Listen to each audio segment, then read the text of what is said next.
The NASCAR Cup Series schedule has been all over the map and a lot of back-to-back oddballs, and finally we've taken it back to what we'd describe as a classic intermediate. Welcome to the Door Sim Racing League here at Kansas, where we're looking to cut 12 drivers down to fewer as the playoffs continue. And on those playoffs, looking for that cutoff for 8, and it could very much happen around now. James Nestor, Michael Reeves, Joshua Switzer, and Nathaniel Pollard all looking to try and earn their way in, and any of them could do it on a difficult day here at, finally, one of the old classic intermediates returning to the schedule. Kansas Speedway, it's fast and furious as ever, and this is actually one of the only tracks I've decided to get out here and race the Cup car on this season. High banks, running that bottom to save that tyre, but plenty of opportunities to pass all around this track. It's going to be pretty important to get your racing done here if you know how to deal with the intermediates, because it's another set of oddballs on the way. You get Las Vegas on October 12th, but maybe you have to make it through to Charlotte Roval or Talladega Super Speedway to get to that final few. It's all going to start mattering right about now, and you'll be able to catch it here live on Maconi Entertainment. Drivers wrapping up their qualifying laps around now. 2 minutes to go on the track, and some fast ones already being set. Daniel Best, the first fastest driver in our 5 car, over 29.5. Only a couple more to run around this circuit. And oh boy, I'm looking for my commentary partner in crime any time soon. I hopefully won't have to be here alone for 174 laps. I'll absolutely be your best partner for as long as I can take around here. Howie Burrows on the call and the production for Maconi Entertainment. Only in a minute and a half of qualifying, only a few more drivers who due to set their laps. Here's Thomas Hegland in the 99 car. Not the fastest first time around. P14 with only 15 valid laps set. Only a 30.2 the first time around. Open setups, of course, on the track. A 29.7 going to bump him up quite a bit better. Here's Joshua Sanchez. Let's get that on board in the roll bar view. I think he might have failed to set a legal time at any point. His last was a 1:46.7, and even crossing the line now at his 4th lap. I'm not sure if that's legal to 29.8. That's not legal. Billy Brickley also hits the 4th slowest on the road. There's one more lap to go for the 69 car, though. A shot into the wall is not going to help his odds around here. Plenty of viable lines. He continues to hug the top, trying to get momentum out here on the corner exit. And cuts down to the apron. We're going to be seeing a lot of apron use on this track. It's very wide and a very open apron. Billy Brickley, not a legal time due to the wall tap. Starting from the back, here's Clayton Cyrus. Coming across the line of 30.398. That's only P17, and Joshua Sanchez unable to had a fast lap. A 29.9 was not actually as fast as I thought it would be, but it was not fast and good enough, and the wall contact was not going to help one bit. Qualifying wrapped up, so we have a race to get going with. Let's bring you a starting grid just any second now.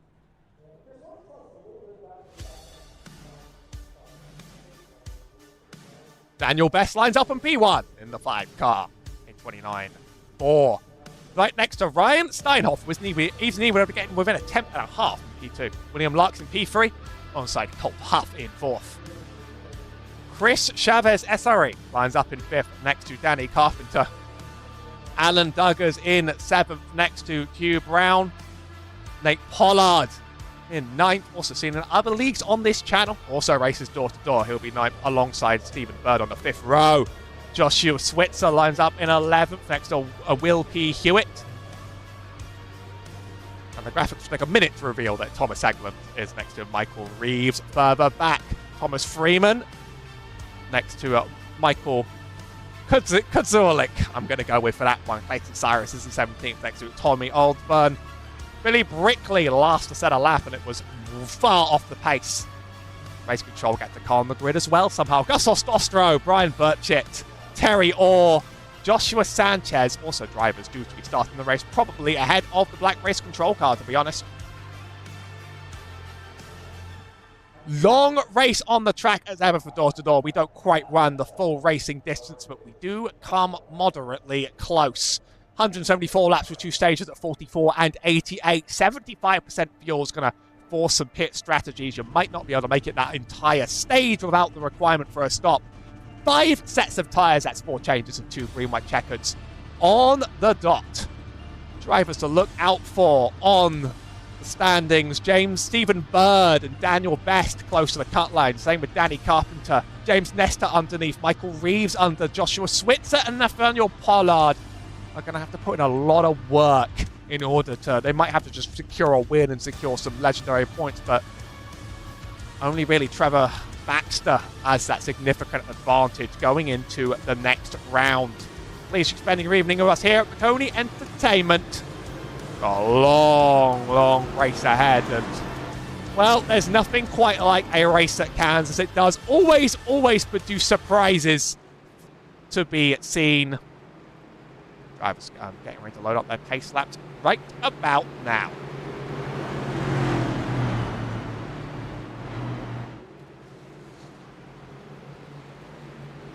Daniel Best will start on that inside row next to Ryan Steinhoff, the 74 car on the outside. Probably want to set him to a groove early on in a race like this, to be totally honest. There's a lot of opportunities to pass throughout the race. It's not a tyre destroyer of a track, but you still need to look after them on the circuit. It's about your extreme bang average of oval intermediates here, and it's the one where after a few unusual tracks back to back in the playoff rounds, you really need to show your absolute best on the classic 1.5s. We are green.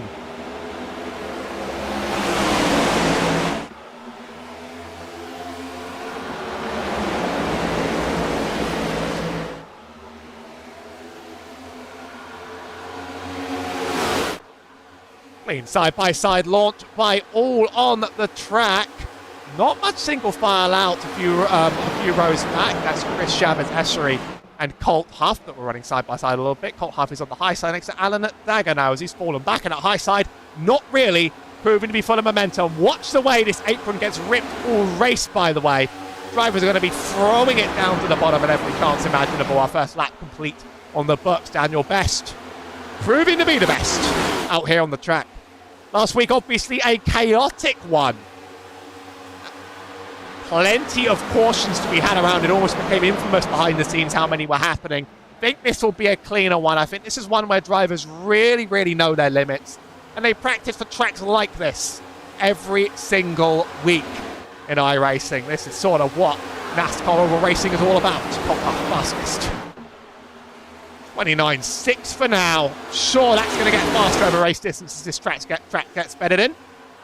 That's Nate Pollard on the bottom. Most drivers tracking all the way up to the wall. He's side by side with Joshua Switzer on the outside. Actually, in 15, Alan Duggar, sorry. Switzer's 1 car back.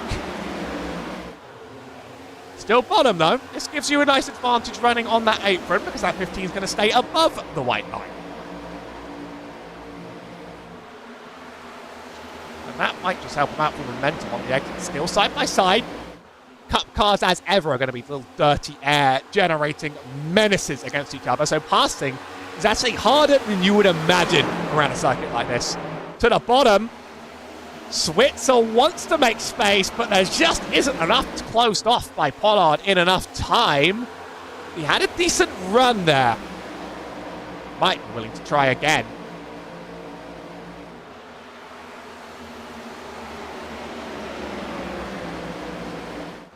Still dropping back, getting side drafted by the 15 coming out the turn. And I think that's Danny Carpenter now, who could be the next driver with a run on the bottom. Not a huge draft effect down the straights here, but still just maybe enough. He's running next to Hugh Brown in the 35 in the Better Call Saul car. Here he's a very reliable attorney, especially if we're hit by a rookie driver. As you hear on the bottom, here comes Alan Duggar.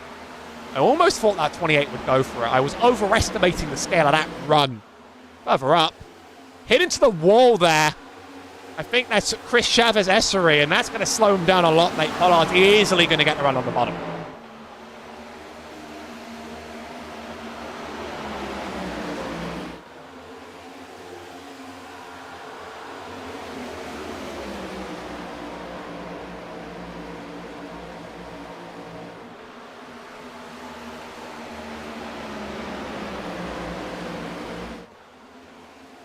Now it's between the 7 and the 8 going side by side. Also, the 11 and 12, Danny Carpenter, and Billy Brickley doing much the same. Side draft's going to make running side by side so hard around here. It's what I've observed when racing the car myself. It's quite hard to stick someone side by side that often.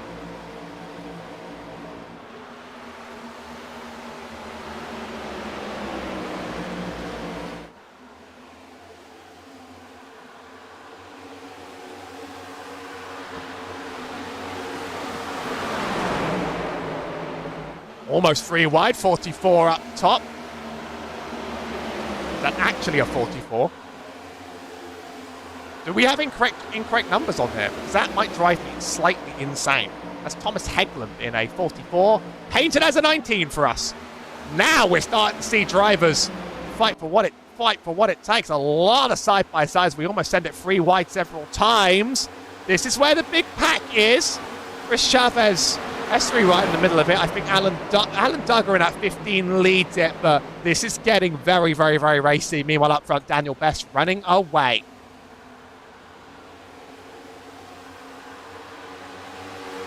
William Lark keeping Colt Huff quite honest. Right in front of this melee around here. We made it 10 laps green. We're doing great for pace on the book. Still 2 mandatory cautions in the race, of course, and the limited fuel tank might cause some pit stops in this run.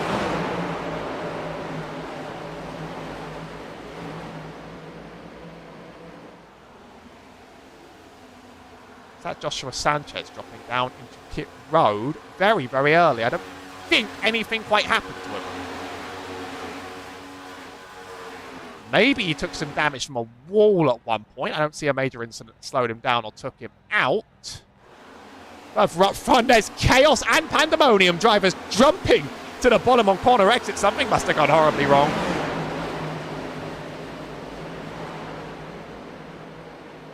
Joshua Sanchez now out of the pit lane.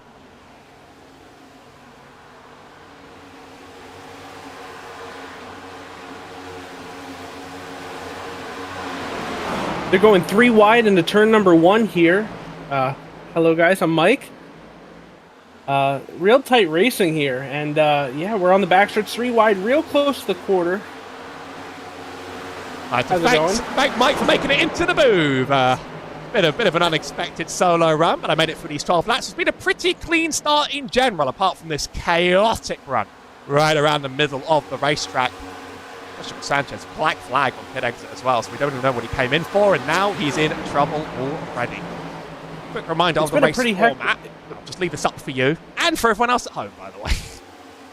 I'm sorry about that. It's been a pretty hectic race. Usually these races are pretty hectic, but this one's, you know, hectic in its own way. Not a whole lot of yellows, and they're keeping it clean out there.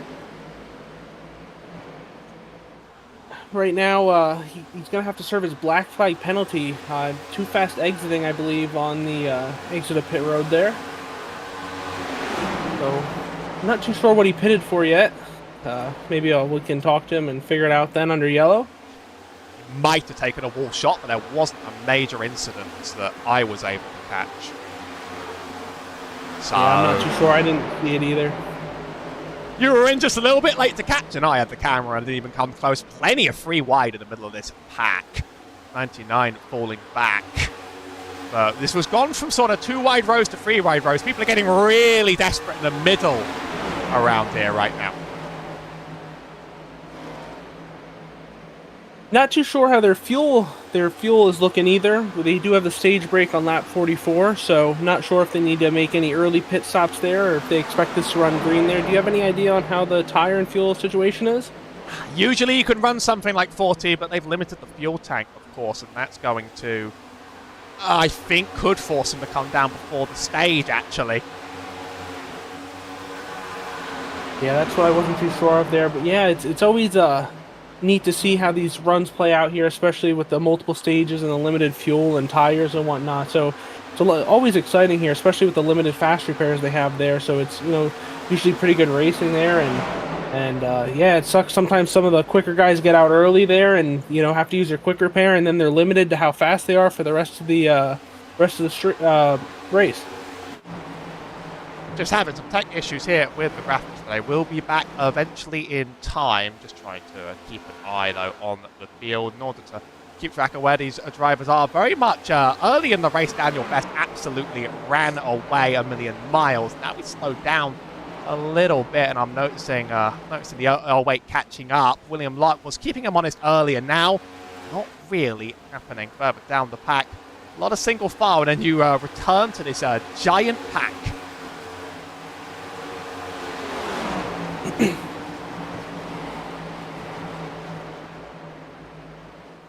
Sorry again for the technical issues here. Just making my day worse. Just making my day worse. Yeah. Still, we have someone here slowing the apron. Not sure who that is. It looks like the number 12, I believe. Might have mistaken that. I'm not too sure who that is. They might be making their first pit stop here. Not sure if they have damage. Yeah, they're pitting in stall number 1. It looks like. Would be our pole starter. I think he's out there on the track. Maybe drivers have been sharing some grid slots right here, side by side. Not sure. Oh, he puts him up in the wall here. Oh man, sorry, I'm looking at a different angle than you. Sorry. So let me know who you're looking at then. Let me know who you're looking at along the way. And I'm looking at Michael Reeves.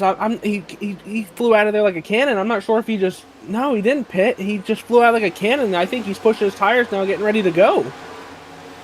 We are now at about that stage in the run where drivers are starting to settle into their runs just a little bit. We might, in fact, even if we ask really, really, really nicely, start to have some graphics back. It would be a joy. Sometimes things just go wrong, and then you have to deal with them. Much like me showing up without much like me just not expecting to have to run that one solo today.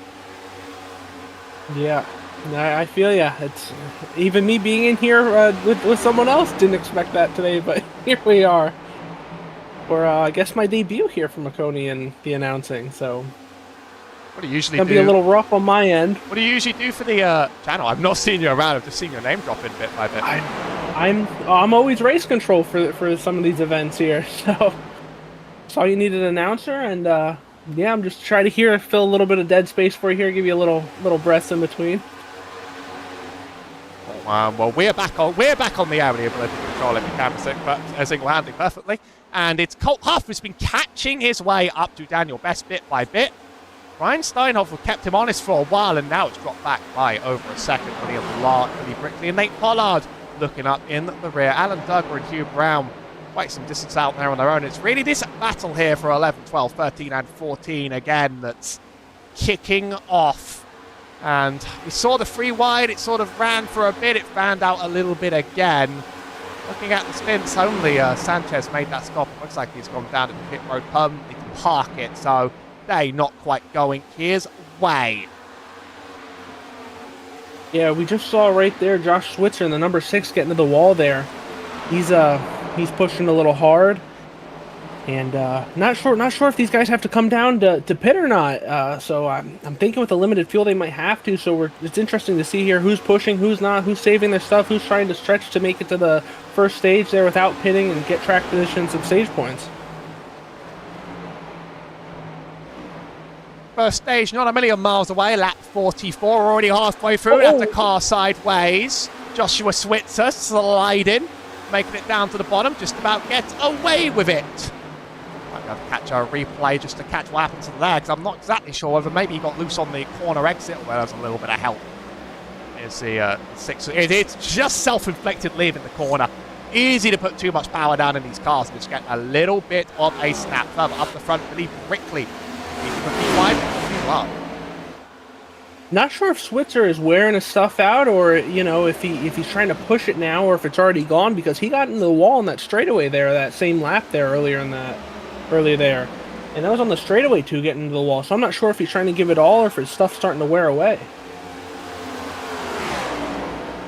Brickley had a lot, Pollard, Duggar, and then Brown, big gaps behind.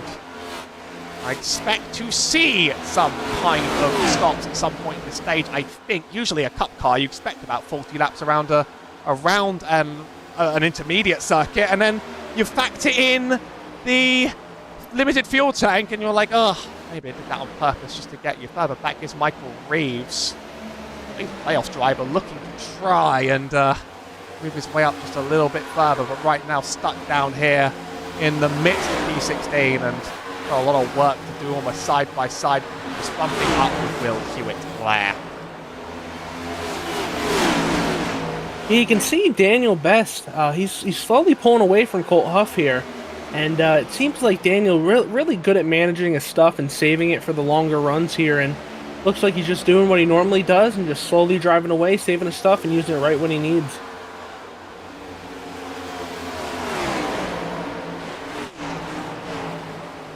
Obviously, I mean, I've always found, as I said earlier in the show, you weren't there for it, but I said it earlier in the show, this is one of the few tracks I actually dug out the cup car for. Actually brought it out of its dusty retirement to drive it, and one thing I noticed is tyre management obviously is always going to matter at any intermediate and any circuit on the schedule, but this track isn't really a tyre shredder.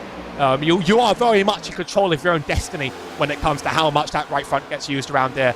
And if you push it too hard, you're going to plow and you're going to lose speed, but generally, this is almost one of the most neutral tracks on the whole schedule when it comes to just how effective, how you want to drive it. And so we're going to see drivers express themselves the most. We're also going to see those that are just generally the fastest in these cars run away without too many gimmicks, I think. For sure, and a good thing about Kansas that I really like here is not only do you control your own destiny, but there's always multiple grooves of racing here, and it's always usually puts on a good show. And honestly, I pulled out the next-gen car here, usually as I do every week for the Door Racing League, just to run it out, try it out, and honestly, I'd love to run these races with them. There's open setups, but I don't have time to make my own setup. But the one twice now, at Richmond and Bristol, all I did was use one of the Maconi setups, and I was right there sitting top 3 times with them. So I'm not always a big fan of the open leagues, but it's always, I'm not kidding, I really put on the Maconi setup, and I right away with no practice ran top 3 times there. But so it's a lot of fun, and there's a lot of people in this league, so it's really nice to run and race with them, and I'm sure they'd appreciate some new members here late in their playoffs here going into early next season. I just had a small laugh because I've never heard brand integration that effective on this channel in my entire life, actually. I also ran the set and open, and I did okay, because that's the sort of driver I am. I'm okay. Billy Brickley and Ryan Steinhoff were P3 here. Brickley was ahead for a little bit, but every time these cars go side by side, they sort of side drag each other just back a bit. That's one of the things that you think passing would be a whole lot easier, but the next gens do find a way to make it challenging. Bit of a slide loose by Steinhoff on exit. He's going to be slow, and in fact, Brickley's going to get away with hitting the wall. Now Alan Duggar, though, is going to take advantage of both mistakes at once and try to clear. That bottom line hasn't seen the pace I've been expecting. People have been preferring to run high so far.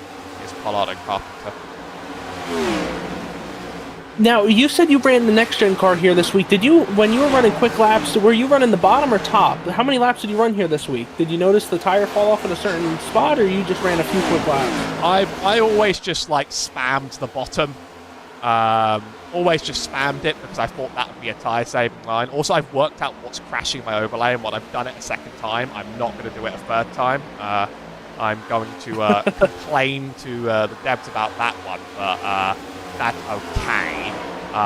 Apparently live timing just doesn't work anymore. So, awesome. You know, that's good news to have on the track here today. But thankfully I discovered the joys of split view broadcasting some time ago, so I actually sort of can still control the cameras just about. And that helps me out a fair bit. Brickley able to clear Duggar, who has just not been able to make that distance up. Running here, I typically run the top. I think it saves a little bit of tire with enough speed. And actually, Xfinity driver Ryan Vargas and I were in a private session before, and he was nailing quick laps right around the top, saying that was the quick part to go to. But it seems like all the drivers here are running the bottom. Not sure if they're trying to conserve more tire here or using up towards the end, or if now just with the new iRacing scans and tire model, if that's just the quicker way around the track here. This always has been quite a multi-groove track. As I said, I would run the bottom, but I would just sort of run it out of like, oh, this is sort of the default, arc it in, hope it does my tyres good. And then eventually cautions come up and I'm like, I can now run this really fast. And then actually my right front has gone in 10 laps. All the choices you make come back to bite you sometimes, right? Yeah, for sure. Here, man, there's so much passing now. We can really see who used their stuff up and who hasn't.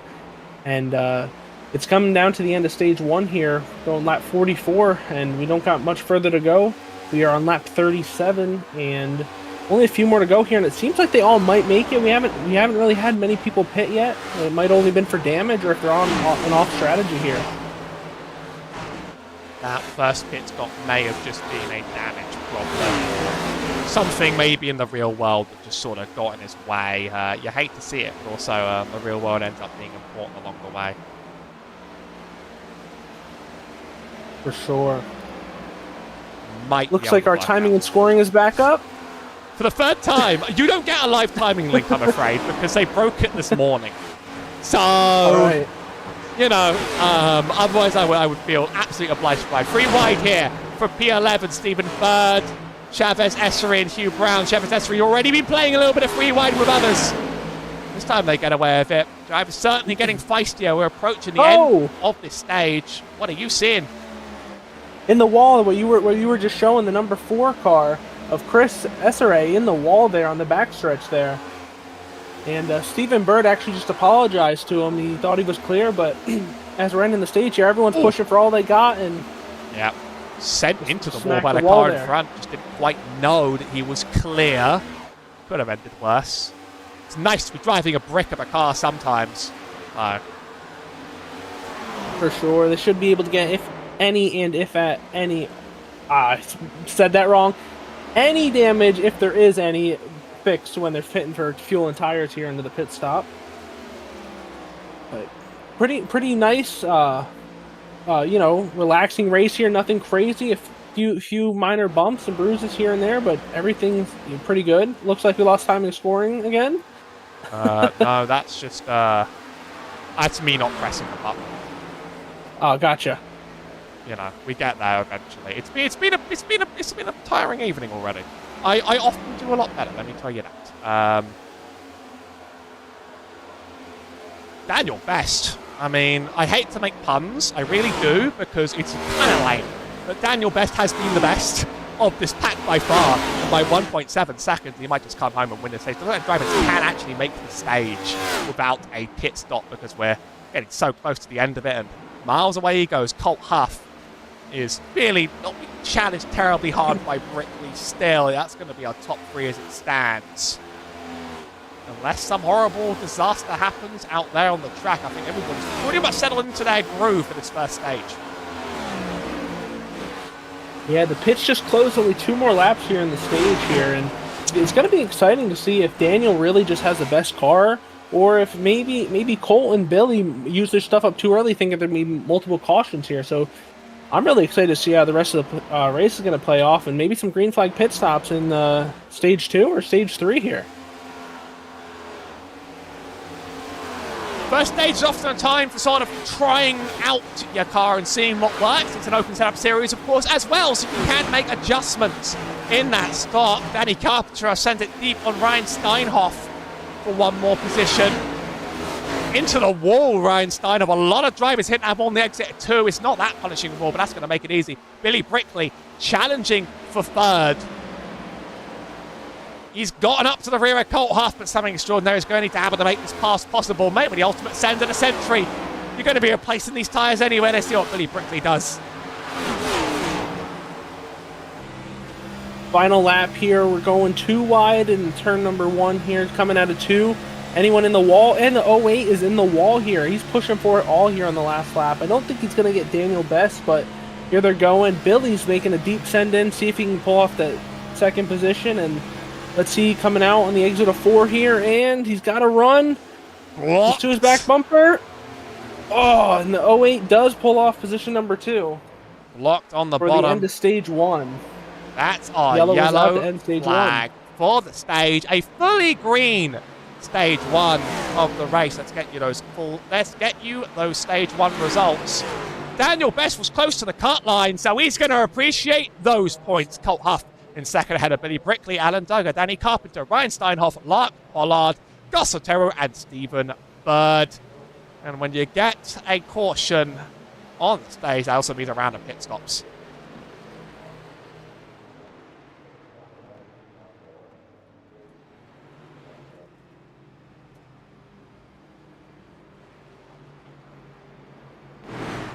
Pack working it up, and Daniel Best ran away with that stage. It's going to take a lot to really unseat him. He was only 3 points above the cut line, so he's going to appreciate every little gap he gets. It's Trevor Baxter that you appreciate.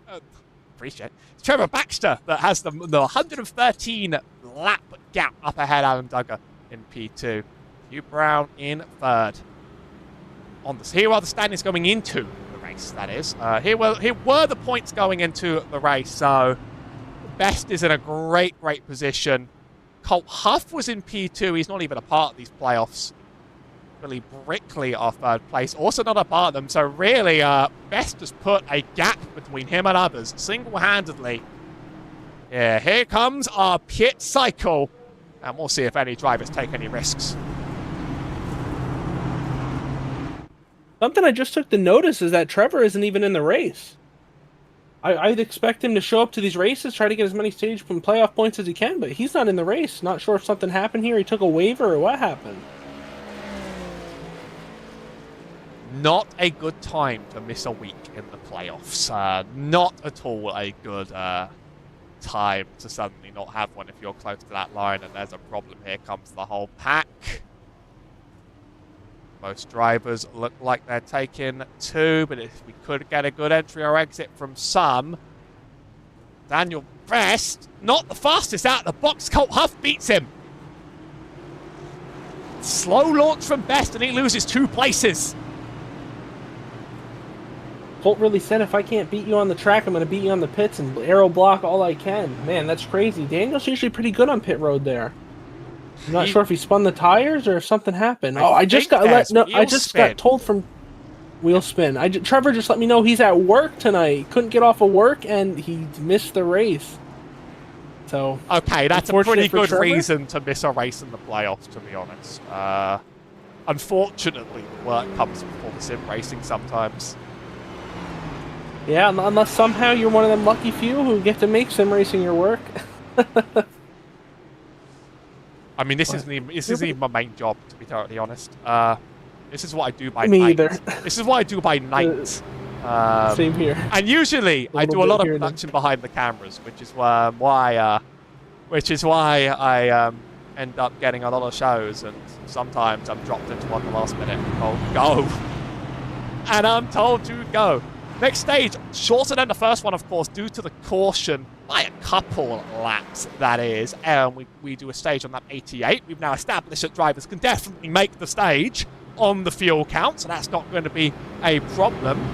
Daniel Best is going to be starting on the inside line. Wave arounds coming out for a few drivers. Thomas Hegland, Terry Orr, Clayton Cyrus. There's a bit of a mix-up here on the back stretch. Let's hope that enough drivers can get these into place before we get going.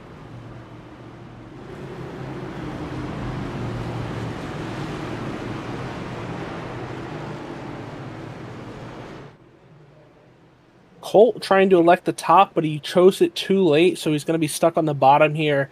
Hopefully Colt, let's see, if he beat out Daniel Best there out of the pits, hopefully he doesn't kill his stuff and he's able to get to the top and maybe make a little run here and be able to hold the lead here this second stage. Bit of a checkups all around the road. It's not a very clean start in the back of the pack, but we're green, and the outside line really screwed out, and Duggar not having a fast one, and that's allowed Daniel Best to chase right for that position again. He's in P2 right behind Colt Huff, and I have a feeling he might try and take that lead again further back. Almost 3 wide for P8.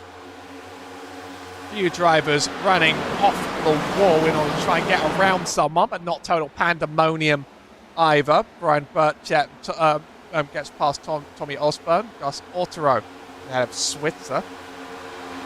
Pretty clean running all the rounds though. Here we got, looks like we got a pass for P5 here. Big Danny gap Carpenter behind. taking the spot. Big gap behind 4. There's that separation. This battling has slowed them down significantly, and they're already losing huge pace.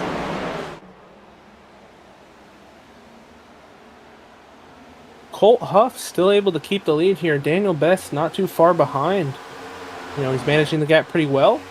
And let's see if Daniel's going to be able to pass him here, if he's saving his tires, or how it's going to look toward the end of the stage here if there's no yellow. It's really interesting to see if Daniel just saved his stuff well last round and Colt burned it up too early, or Colt just didn't have enough speed to keep up with him. We've not seen Daniel run into any trouble or any competition in this race so far. He started on pole and led the entire first stage. That pit exit is now forcing him to have to try and make these moves, but it's definitely harder to pass here in this car than you'd imagine. It's not as simple as just going around him, it turns out. Yeah, especially with these next gens, these big bricks, you bounce them off the wall, it does no damage, the arrow on them. They're good for road courses, not so good for ovals here, but they still at times can put on great races, especially at tracks here like Kansas here.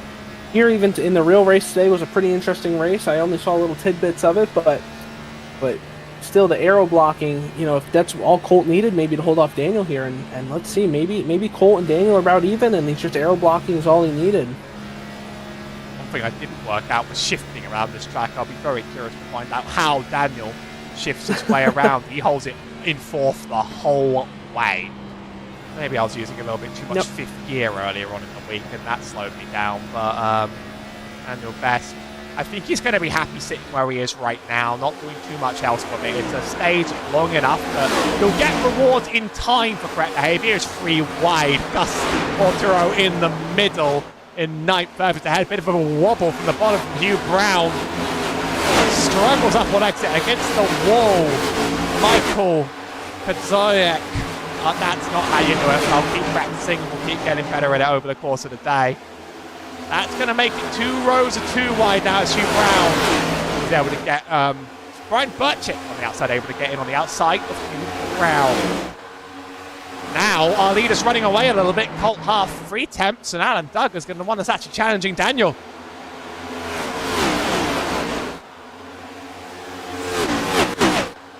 Really good racing through the pack here. We still see some smacking the wall on that straightaway there. I'm not sure if there's just a magnet up there or what. I'm not really sure if they added the magnet here in this for the league race here, but I know the races I ran this week, there was no magnet on the wall there. I did still get into it a few times, but that magnet, they might have added it here just to throw people off a little bit off their game, that little bit. But Colt still holding a noticeable lead over Daniel. Daniel gained a 10th that lap on him, but it looks like Colt is bringing it back here. Oh, in the wall still, we're going in the back there. Looking 3 wide here, entering turn 3. This is Billy. Good race throughout the whole pack.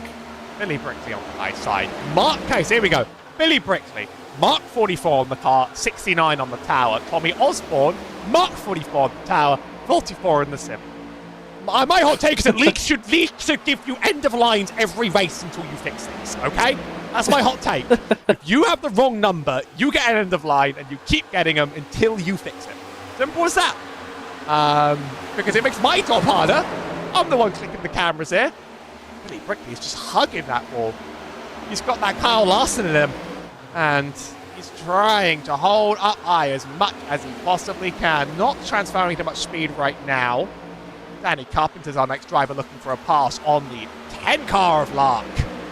To the bottom. And then they get next to each other. And then they side draft each other. The end. Joshua Switzer in 6th. Stephen Bird's going to want to try and find a way in. I just got word of possible even more playoff implication. Trevor Baxter isn't going to make next week's race either. He's a full-time firefighter, and he has a weird schedule. So, man, who's ever second in the playoffs might be looking for a first-place run here. Who knows? So, remember when I said that your job could number 26 loose on the exit of 2 there. That's a little bit of contact. Almost lost it there. What a save. And Carpenter. I was really keeping this one together. That was a little bit dicey up and down the pack, really. There was contact further down the road as well. A little bit of everything happened. I was going to say, I was talking about your job being more important than sim racing. That doubly matters when you're a firefighter. At that point, I don't think sim racing's even on the list, quite frankly. That was the 28 of Carpenter. Yeah, for sure. Firefighter definitely. I don't think that even comes close to. I don't think sim racing even comes close to being a firefighter, but it's good he has his priorities straight. But it sucks he's going to miss the next two, this race and the next race there. But he does have such a good lead there, and win so many of these races. I don't think it'll hinder him too much. Maybe he'll be able to hold the lead there with a big enough gap. But man, I guess when you're that fast, you can afford to take a week off here and there, especially for work. Yeah, and next week is the Charlotte Roval. So quite frankly, if you really want the Roval to not be the race that is your cutoff, that's the most important part. Because that race is a wild card and it throws all sorts of different things at drivers. If you've got a good road course ring at you, you can run around that track. I adore watching it. But with that new hairpin in place now on iRacing, you wouldn't want to put me in a cut car around it. And it's a real struggle, and it's a brutal cut race. I thought this was the cut race. This is actually the middle of the round. Am I right about that? We followed a NASCAR Cup Series schedule, so you could nod along here. I believe this is middle of the round and not the cut round, right? Yeah. Called it the cut round earlier. That's at Charlotte. So you said there's a new hairpin they added at the Roval. Is that new, or is that... It's that last hasn't been here before? It's last year's hairpin. You remember the old Roval when you go up the hill and you turn right and you sort of have that weird weightless turn. Yeah. Now you don't do that right-hand turn. You go straight on down the hill, and then you literally do you go right and you do a hard 180 hairpin to rejoin the oval. It's basically a corner designed to crash cars. And they introduced it in real life last year, and it was a lot of fun to watch. But it finally made it into iRacing on this season build, and it is genuinely one of the most hateful corners I've ever encountered. It feels like it is fueled by spite. So you gotta be careful with a cup car around there, okay? I'll send you a for picture. Sure. Yeah, I definitely. All right, sounds good. Yeah, I definitely had the Roval figured out pretty well there, especially running a lot of the Mazda MX-5s there. And the next gen, I was able to finish second in my league race there, but I was pretty quick there. And I'm not really a. I see what you mean there. Wow. Wow. Yeah, that's definitely a little different there. But yeah, I'm not really much of a road course guy, but I love them. I really do. But I've been figuring them out, putting hundreds of laps in for them, and I finally thought I had the Roval down, and now it looks like they went and changed it up on me. So a lot more practicing looks like it's going to be my future here, especially for this week. I was unbelievably good at the Roval and NX5, so you could just throw me in and I'd be crazy. But my favourite road course car is the LMP3, and they did the Roval week 1 with the LMP3 and the GT4 multicast, and it was chaos! It was chaos! Side by side, Alan Duggar alongside Daniel Best. He's not having as good of a run this time. Duggar's been faster, and I thought Best would catch up to Huff. It's not happened. We're having a side-by-side battle. Yeah, I think Colt just burned his stuff up too early last run here, expecting yellows here. And Daniel was able to save it, but it looks like Daniel's struggling here, especially with the aero disadvantage he has. But now he's dropping back to third, and it looks like fourth place is slowly catching him here. So it's interesting to see if Daniel's just playing games here, trying to get in the head of Colt, or if he's actually struggling a little bit here, maybe making the wrong adjustments here on the end of stage 1.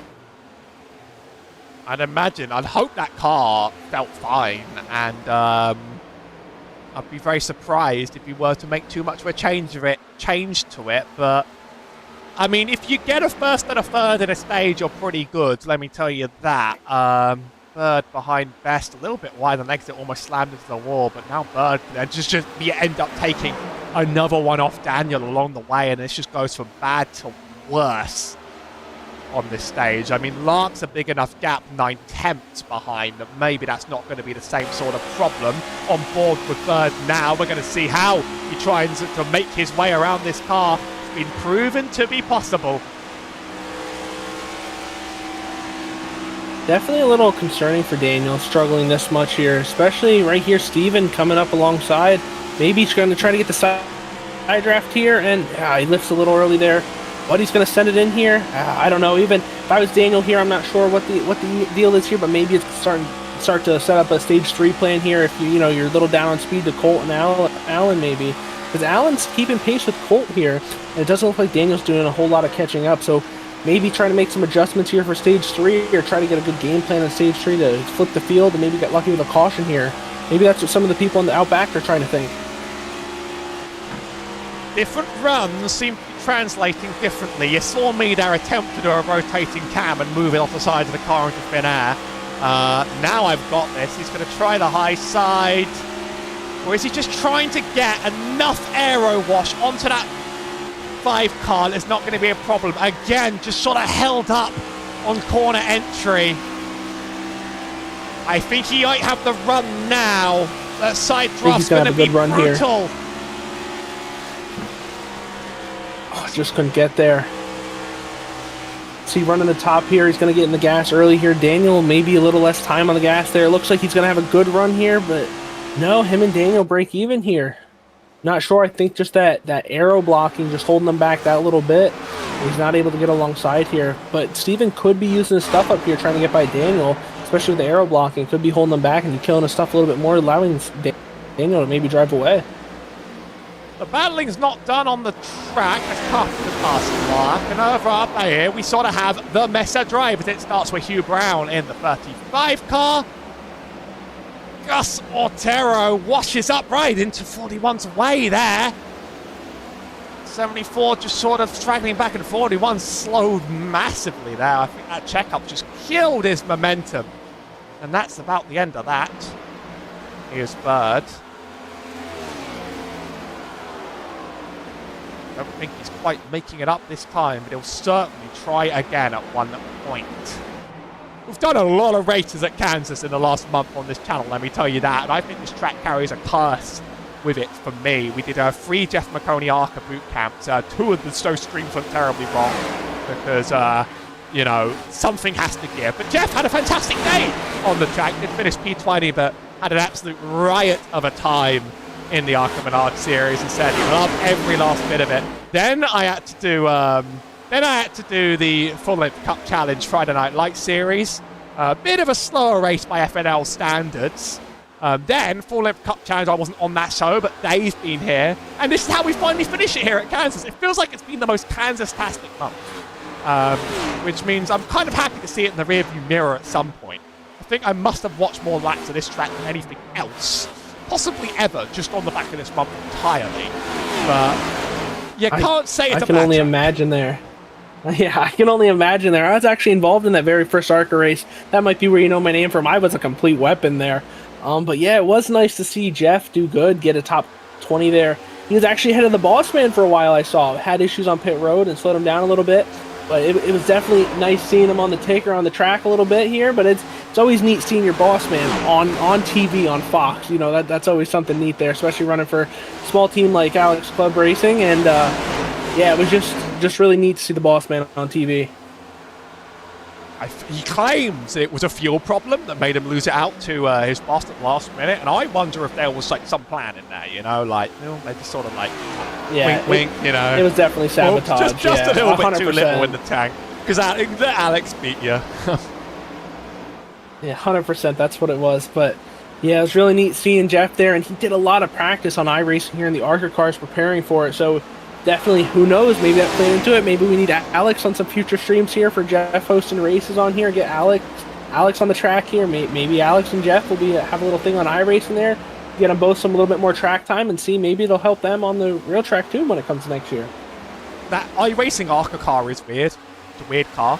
Although, I've heard the Club Racing car is also a weird car. So you can't really replicate a Budget Team ARCA car somewhere. They just sometimes come with their ways of sometimes going a little wrong.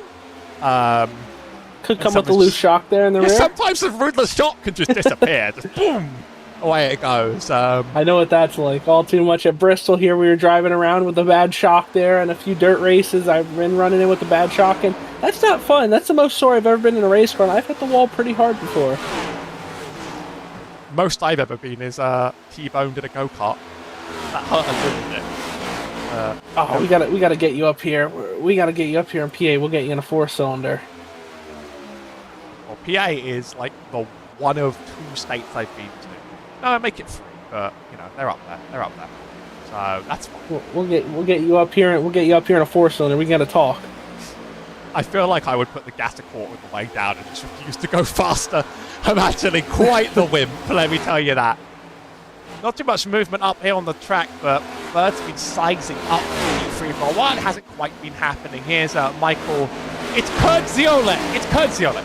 Well, that's the closest I'm going to get today. So, also trying to chase down Gritty Brickley. This run has strung out significantly more than the last run, and we're getting quite close to the end of it already. So the drivers now, I think they've got a more confident in themselves and their own ability to run laps. After the absolute caution fest of last week, where I believe we ran I believe the pace car led 63 laps here with an incredible 19 cautions. We have so far run fully green, if you exclude the mandatory caution. We have so far had a perfectly clean race. And every little bit of car contact, that car's been saved very well. Everybody's still in this. Yeah, it's crazy, especially this league. It's usually a really clean league, and going last week, just so many mistakes, so many incidents there at New Hampshire, and you know, it just was a little unexpected. I think the drivers didn't expect it, as neither did I or you.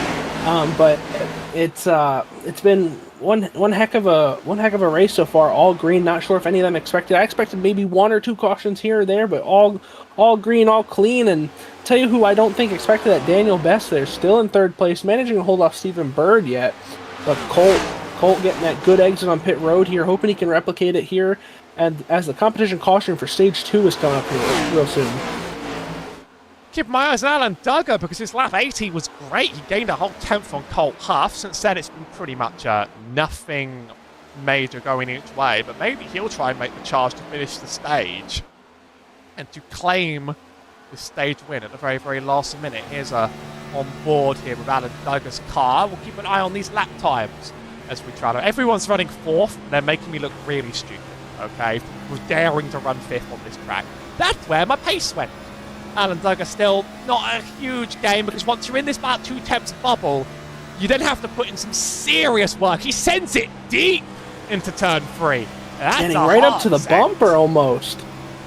Not sure if he's trying to get him loose there, or he's just sending it real deep there, trying to get rid of any aero blocking he can. But looks like he's sending it in so deep there. He gained half a tenth that lap, so he's sending it real deep. Oh, and is he going for a slide job here? No, he's holding the bottom here still. Trying to pull up alongside maybe to get the side draft there, and Colt in the wall there. Colt just a little in the wall, and it hasn't slowed him down too hard, but that magnet seems to be catching a lot of people under pressure. Alan Duggar, now I think he has a serious chance of winning this stage. He's gone from preservation to sending it as hard as he possibly can and just hoping that he comes out the other end free to go in this stage. And Colt Huff's outside line, he's not very fast.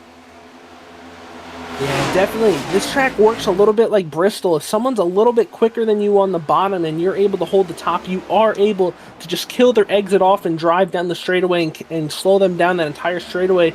I believe that's what Colt's doing. I definitely think Alan Duggar here is the quick car. He is diving so deep in the corner here and just able to get so close up to him. I bet if this was towards the end, he might give him a little bump and try to shove him out the way here. But maybe for stage 2, I don't think these guys race like that. And I think he's just going to try his best to get around him here clean and try to get maybe an extra stage point here. Still, yeah, that speed on the straight just gets killed every single time Huff washes up. Now he's going to try it up high, just trying every line he can possibly find to try and get this stage win. Further back, still side by side, that's Gus Austro and the 19 of Michael Kurdziolet. There's a big three-car battle here. Further back, that's Ryan Steinhoff, Chris Chavez, Essery, and up here, though, we're doing this again. Look who's closing in. Daniel Bess is starting to catch them there. Maybe he wasn't too far off, just used a little bit too much there. Or had that bad run off pit road here as the 15 goes to the lead here. Throws it in deep, makes it stick. And it looks like Alan Duggar's going to wind off with the stage win here. It took one turn, and that was all it was going to take. Let's keep an eye. I want to see quite how on the blimp that happened. Our yellow flag is out as ever. But all it took was a better entry into the turn, really. How hard did he have to send it to make this happen? Oh, I think the 08 had a bad one. He doesn't hit the wall, but that momentum ain't working, and that slide jump works up until the 15 sends it hard enough that he's able to side draft you down the straight, and then once he's got that quarter alongside, it's his corner at that point for him to really take. Alan Duggar wins over Colt Huff, Daniel Best, Stephen Bird, Denny Carpenter, William Lark, Brickley, Burchett, Kezioik, and Gus Autro. We're back to live pictures as the next round of pit stops is going to happen. Stage racing. What a joy, some could say, because we're about to lock it all up and send them all down with the same strategy again. This will be hopefully one of the last times every single person makes a stop without much thinking about it, though. There was a position change on the pit road last time, of course. I'm not too sure about that. They're going to be pitting here, but there's an 88-lap run to the end here, so well, I'm not sure if they're hoping for... People would do it on fuel, and there'll be a little bit of strategy in it. That's all I mean. Yeah, but I'm just excited to see some strategy here. Maybe we'll have... Oh, I love fuel strategy races so much here. Someone saves an extra lap or two, able to stretch it out more. Oh, I love seeing the cars coming through the fields, almost like that Bristol tire race there, how it is, but with fuel. Oh, it's always neat as a spectator, and I guess as a commentator tonight to see how that goes, and hopefully we get a race like that tonight. I'm excited to see. Here comes the whole field. Conga lining down. You know, it's Daniel Best doing a little bit of thumping the cars ahead. He's trying to get his entry absolutely perfect. Now, last time, his exit was being that cost him, and I think he must be pretty bitter that is what lost him a second stage win, because he had pace. Here's his car in the box. No disaster on the entry. We'll keep an eye on the exit. First cars leaving their boxes already. And oh, he's slow on the way out. He's going to stay third. Alan Duggar did take all four tyres. Just a fast in and a fast out. He's going to make that work for him. In fact, Daniel Best, I think, sped on the way out. Oh. There's going to be... We'll see whether he actually has an end of line. He does have an end of line penalty. Daniel Best with an end of line on pit exit, and that is going to cost him. Let's see if we can catch how that happened. But, those pit lane speed limits, they're brutal. It definitely throws a wrench in his plan. He spun the tires hard coming out there, so he definitely gassed it up hard. But, man, he lost 2 spots that first one. Now going from third all the way to the tail end of the field there. Oh, catastrophic. That man, with how he struggled there in that to get back up to the lead there in that second stage, not able to do it. Oh, man, who knows how his plans are for this. I bet he's going to hope for a lot of yellows. Let's just keep an eye on that speed running out. Usually it's marked by the dot. I don't actually quite know the exact limit on here, but you'll be able to maybe see a little bit of meekness on the way out. We don't really get a speedometer anyway. That's subtle. That's a tiny speed, because it doesn't look obvious from my view. But he stops it. He sets sent to the back. And we resume as Alan Duggar, Colt Huff, Stephen Bird, and Danny Carpenter now in our top 4, and Daniel Best got some stage points, but those are not going to matter compared to what really matters at the end of this, and that's the race win. He's going to pull off some miracle to send it back, but that also sounds like it could be a fun storyline.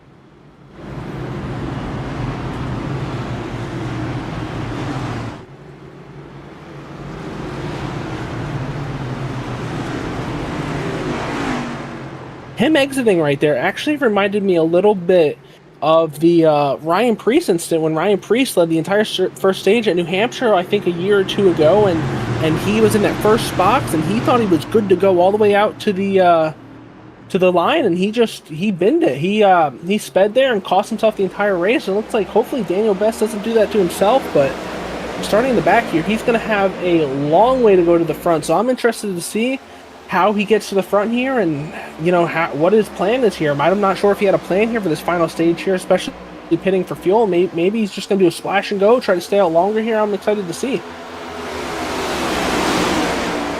Top 4 getting away. Danny Carpenter makes a dive to the bottom, and then we're too wide for Min. He rose back all the way back to the 74. Who's going to try make it up there to Nate Pollard's car. and almost, I thought, getting a little bit loose and causing a little bit of a catastrophe. Alan Duggar hasn't run like Miles, but this top 4 have been very, very racy this time. In past runs, drivers have really gotten away. Oh, outside car hard into the wall. The 14 of Bird seems to keep it together, but Duggar's not running away with this one bit further back. This is an absolute madhouse to start this final stage. Let's swap that lap counting down in. We have 81 to go, so 1 pit stop in this stage, but you still want good track position coming in. Still side by side, Bird and Huff. Huff's very fast this time now, and in fact, Brickley might even clear as well. Huff definitely fast. He was really fast in the end of stage, or the beginning of stage 2 there, keeping that lead after getting it off pit road there. Duggar was able to get it there towards the end of the stage. They're sending it in really deep here. So I think he might have a longer run car there. Maybe he's trying to save tires a little bit better, but Huff might be trying to get the lead early, check out, and maybe that plays into his strategy here. I'm not sure what his strategy is here in the 3rd stage here, especially with these green flag pit stops. Not expecting another caution here, but I guess we'll see shortly. The tensions can flare as the race goes on, and little accidents can suddenly reset the whole field. Of course, we've remained clean so far, but talking too much... Here's a lesson number 1 in the booth. If you talk too much about how green a race goes, it stops going that way. So you have more control over things than you could possibly imagine. And watch out for your curse. Use it wisely. And don't abuse your power. With great power comes great responsibility, they say. Bird in the middle of Carpenter and Brickley ahead and behind. And now we're starting to see that separation from the leader. That 2 temps bubble again. It's been proven so hard to get around here, but not impossible when it really, really matters. Side by side here with Lark and Michael Kazerniak. I actually believe being a race control on top of the announcer, I might have a little bit of that double jinx here, because I'm the one who's throwing these cautions here, so I might have a little bit of that double jinx here. If I say we're going green, we're going green.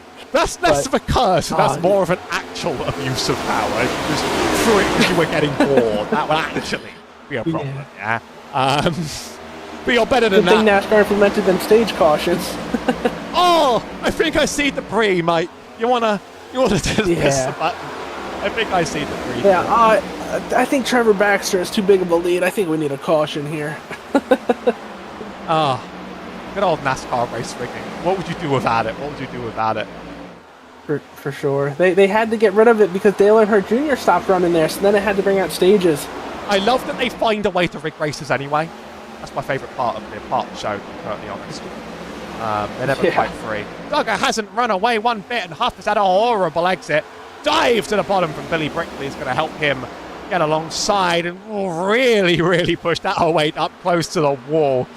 I thought there would be contact or even looseness there, but this time it's so much more competitive up front. You can just see that drivers are not pulling away in the lead. Colt Huff is just within breathing distance. 3 different lanes being run. We actually got a spinner. On the backstretch there on the bottom. The number 6 of Josh Switzer spun out all on his own, all on the apron. How did this happen here? How did he get down there? We stay green, more than likely because it went below the line. Is that contact with the 3, or is that just something that happened? We saw the 3 certainly got behind him to cause that, but that doesn't mean that it was necessarily a wreck. He comes up, and coming up that hard into the 3 loosens him up massively on the aero on the rear. That's the thing about I just had something similar happen to me at Daytona in my league race I was running. I went up to block, and just that air shift so close, just like that, didn't even get touched, and I just lifted the car off the ground and just looped me around. It was so embarrassing, and it looks like that's what just happened there. It just coming up with such little room there, and the air just sucked the car right off the ground, and off he went. As he went below the line when he spun, the race stays green. He rejoins, now a lap down in the middle of the pack, choosing to stay high and get out of everybody's way. If there's a caution, he's the only lap car. He'll get his chance at a lucky dog and a chance back into the race. Daniel Best, by the way, 6 deep, so he's climbed up about 4 or 5 places. Probably wants more for his time, but it's quite hard once you're later in the run. Early in the run, obviously, you make the most audacious moves. Those first few laps are the easiest, and it just slowly builds with that. For sure. And Daniel's struggling to come up through. Maybe shows how close these guys really are, how much he's maybe saving, or how maybe his strategy is so different. And yeah, it just looks like most of the field is single file here, and looks like a few passes are getting made here and there, but just pretty, pretty calm. Just like we said before, not a whole lot. Oh, and Daniel, the number 6 in the wall there. He's running into more issues when it just turned worse for him. He got a little loose there, spun out. He's trying to get a lucky dog yellow for the lucky dog to come back, and in the wall, it looks like he's loose. Another one. He's spinning. Oh, he saved it. He keeps the car in one piece, but every little slide setting those tires on fire, and a horrible day is starting to unfold here for Joshua Switzer. Oh, it's tragic to look at. Not a playoff driver, so this is not going to affect a season, but yeah, just don't. You don't enjoy your race going from bad to worse, nonetheless.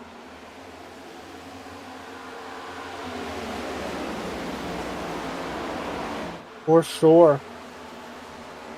Being the first-time announcer up here in the booth, I definitely see what you mean, where the number on the car doesn't match the number on the ticker. Definitely throws you off there a bit, and man, I'm going to advocate for that. I'm going to bring that up to them after the race here, and maybe I'll try to get that fixed for you guys here in the future. It's only one car. It's Billy Brickley's 44. Everybody else's car is perfect. That's not perfect for Alan Duggar. Not one bit loose on the corner exit himself, and he must have done that to himself. Fired up those tyres and losing it all. Some very good saving by these drivers, but is it the aero? No, he just pushes up too hard on exit, and that car gets loose out from under him. Definitely a good save there. You can see here, make sure not to overcorrect it, just loses a few spots there. He can get them back in the future. What's important here is he didn't bin the car, and he still can live on to race another lap. Now it's Colt Huffman inherits the lead. Big gap ahead of Thomas Hegland. He's side-by-side the 99 with the 74, Ryan Steinhoff. And up ahead, it's a whole second to Will P. Hewitt. Huff, Brickley, Bird, and Carpenter. Then it's 3 attempts back to Duggar. A little bit more wall bumping. Some of this might just be the netcode on my end, causing these weird wall hits. If you don't see it, I'd see him slow down. I'm not sure. I'm British. It's like a crime, really, to be working NASCAR when you're British. But what can I say? I've gotten used to it. Billy Brickley is within 1/10 rather than 2, and 1/10 rather than 2 means there's a line of attack on Huff, although Huff did have a great run of it late into the last run. Stephen Bird's quite fast alongside, gets the quarter panel in there. Both cars a little bit shaky. Bird's going to hold that bottom.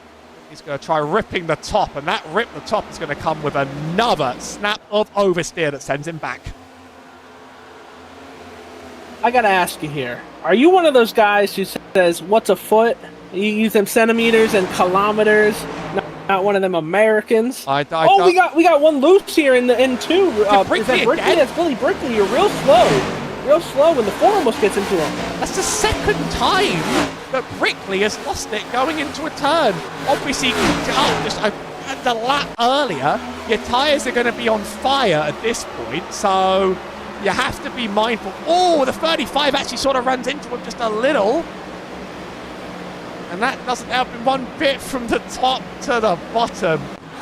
We are all saving these cars so well. And no, other than my own height, I don't know what a foot is. So, However, nothing wrong with that there. British people do it weirdly, and Americans don't understand this until we explain it. We don't just use metric in Britain, because for cars, we still use miles per hour. And we just understand what a mile per hour in a car is. We don't understand what a kilometre per hour in a car is, yeah? It really annoys me in iRacing because I need Celsius for track temperature. If we were to pick any unit, track temperature is probably one of the most important to have in there, yeah? So I put it on metric for that. And then I have kilometers an hour, and speed isn't that important, but I don't like kilometers an hour, and I don't really intuitively get what's fast.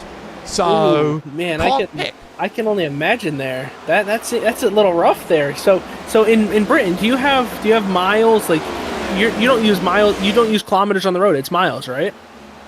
I think there are times where you would use kilometers, but when you're driving, you are very used to miles. Yeah, a lot of signs maybe in miles.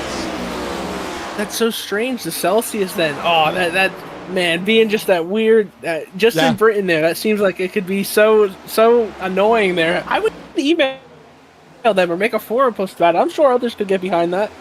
The thing is, speed is not the most important thing at the end of the day. You don't really need to know your precise speed most of the on pit road, obviously, but then you see the speed you're trying to get to, you're just trying to meet the line, yeah? So that's okay. When it comes to when you're actually driving, like, your speedometer can be a little wrong, and like you're not looking at it that much in racing. Well, 14 almost gets past the 8 while I was going on one of my many great rambles. He certainly has pace, and he has the desire to do it before this pit cycle, I can tell you that. Now he's dropped back. I'm surprised he didn't make the pass done with the side draft when he did down the straight, but he hasn't. He's back top. He's going to have to try it again. Take a look. Who is in 12th position there? Daniel Best. Not coming up to the field as quick as I thought he was, but he is slowly but surely making up them spots. He's 4 seconds off the leader, so that's not crazy. If a yellow flag comes out, he can make up a few more spots, and then that green flag pit stop, he could be right back there where he needs to be and possibly get back up there in the top 3. But Colt Huff is just keeping a manageable distance here on Steven. Steven slowly catching him, I think. Just hard to pass there, and Carpenter not too far behind either. I found the Wikipedia page, yeah. So generally it's metric, except the yard, mile, foot, and inch are used for road traffic signs, distance, and speed measurement. The imperial pint is used for beer and milk, and the American the Troy ounce is used for metal. So like everything else is metric. It's crazy. It's weird. When you're born here, you're just used to it. To be, in my opinion, the yard is the most useless. The yard is the most useless unit because 1 yard is 0.9114 meters. That's basically a meter, guys. Basically a meter.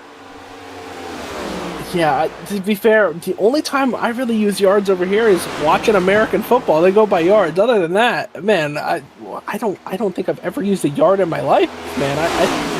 I don't really know. That's crazy there. So there's a lot of. So you said you're from Philadelphia, right? So you're definitely an Eagles fan. Yeah? Pennsylvania, yeah, not too far from there. Yeah, definitely an Eagles fan. Yeah, another one on this channel, like the rest of them. Yeah.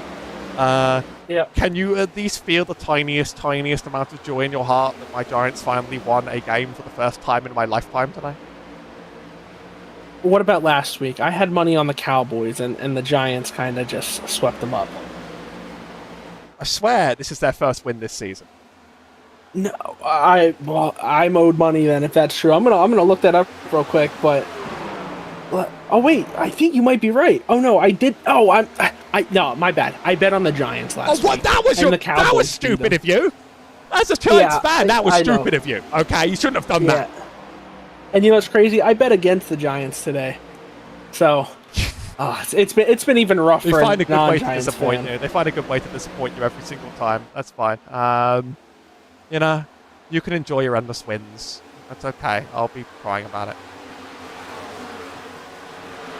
Yeah, but you took Saquon and you made it useful. Like, come on. Come on. For sure. Yeah. Are you into football? Do you watch a lot of football? I don't watch like the game. I do follow it, and then I watch some of the big ones near the end of the season. So. Gotcha. Yeah, I just recently started when the season's starting up here in college football. I watched my first game yesterday. College football is a lot more fun to watch than the NFL. I'll tell you that. I hear it is interesting. Yeah, I watched my first games yesterday, and man, I was glued to the TV all day. Good games there yesterday. But yeah, it's neat. Yeah, you follow it. Definitely more exciting towards the end of the season when it comes to the big playoffs and Super Bowls, and sort of like what NASCAR is trying to do with their playoff system, but. I don't know. It sounds like they might be reverting back soon. Yeah, we could be losing it. Honestly, I'm a weirdo, and when I first hopped into NASCAR, I sort of found the playoffs. Like, I only a couple seasons ago hopped in, and I actually just find the idea of the playoffs a little charming. I was like, oh, I kind of get it. These last few races were a bit more exciting, and like I kind of liked it at the time. But I'm not very excited this year, so it's not really my business. I'm the same way. It's not really my business to dictate what you guys do. For sure. Like when they first announced it, I'm like, this is great. It'll keep the stage cautions, playoffs more exciting. Oh, we got someone sideways in turn number 4. Daniel Best into the number 4 car. Oh, the 74 into Daniel coming on the backstretch there. Almost bad there. Everyone managed to somehow save it again. 3 wide in turn 3. I have to get us off this garden path and get back to the race. I usually don't get this distracted, and it's my responsibility to keep us in control. Let me tell you that. Here's the replay of Daniel Best, who... Can I make another best pun? Can I say it's his best day anymore? Let's see. He's into the 4. Yeah. It gets worse. And then he checks up, 74's into him. That's one of the first proper car-to-car contact incidents that we've really seen this race. And yet again, we're all keeping it pointed forwards because cautions are for the weak. For sure. It would be a shame if there was a caution, let me just say. Trying to get that announcer curse here. Running basically non-stop green, and Danny Carpenter passing Bird on the cameras right there for third. And finally, Huff is running away. That entire race, he sort of failed to do so, and now he's making up that distance. 5 attempts in it, and that leaves this battle of 3 cars. Hugh Brown running a little bit solo, but as Michael Kurdziolek leads Gus Otero and Nate Pollard, who is a car I've been sort of watching, mostly because I recognise his design the most and I can see it in the distance. He's shown up in the full-length Cup Challenge in the Front Out Light Series before, so it's good to see a few drivers you recognise from series to series on the channel.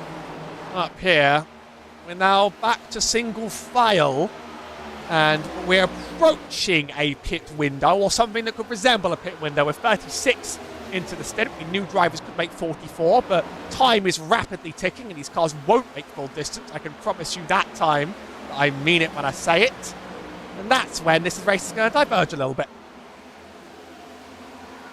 Yeah, I was just about to say we're getting near the pit window here. We're getting close to halfway in the stage 3. And not really sure if people are going to try to split it in half, stay out a little longer, maybe hit a little early here, but I haven't really had any long green flag runs at Kansas here this week, but I'm not really sure what the play is here. I'm sure these guys have it calculated out here, or going to try different things here depending on where they are on the track, but I'm excited to see how things go here, and hopefully these tires, we could see some 2-tire stops here. Who knows? Like, I'm excited to see how this plays out. Sounds like we have someone pitting here this lap already here. So, looks like they're going to be going a little early. Number 4 is going to be pitting in here this lap. Oh, and he gets loose, and he spins out! That is not how you enter the pit lane, ideally. Amazingly, there's no black flag for it. You actually did keep it locked under the speed limit. But William Lark's in it as well. You have to practice your pit entry on worn tyres, although I know that it sucks to do it. 44 is calling it next, so we're going to get a flood of pit stops from Tommy Osborne up next. Maybe some more that we make in tech chat calls too. I see up ahead one more car. That's Brian Burchin in the 3. Will the number 4 get a penalty there? Because he definitely went out back in that grass there. Is he going to get an unsafe pit exit? Or I'm not seeing it. I'm not seeing one. I think he may, once you make it over the line, maybe that iRacing probably doesn't mark it right on the line of the grass. As a rejoin quite yet. Racing for Hugh Brown and Stephen Bird. Brown's really caught up in the last few laps and starting to rip it and ripping it past Stephen Bird like it's nothing at all. Danny Carpenter's actually the one that's next. Now slow on the bottom. Oh, he's always in the wall, but I swear I've seen Bird in the wall way more often than I'd imagine. Now this is Michael's chance in the 41 to dip down to the bottom. More calls for pit lane coming. We'll try and keep track. Let's put up the stint count on the tower, actually. So that's the number of laps people have been out on their current tyres. As a result, when it's 0 or it's a low number, you know they've made their stop in this race. Coming down the lane now, it's Hugh Brown in the 35.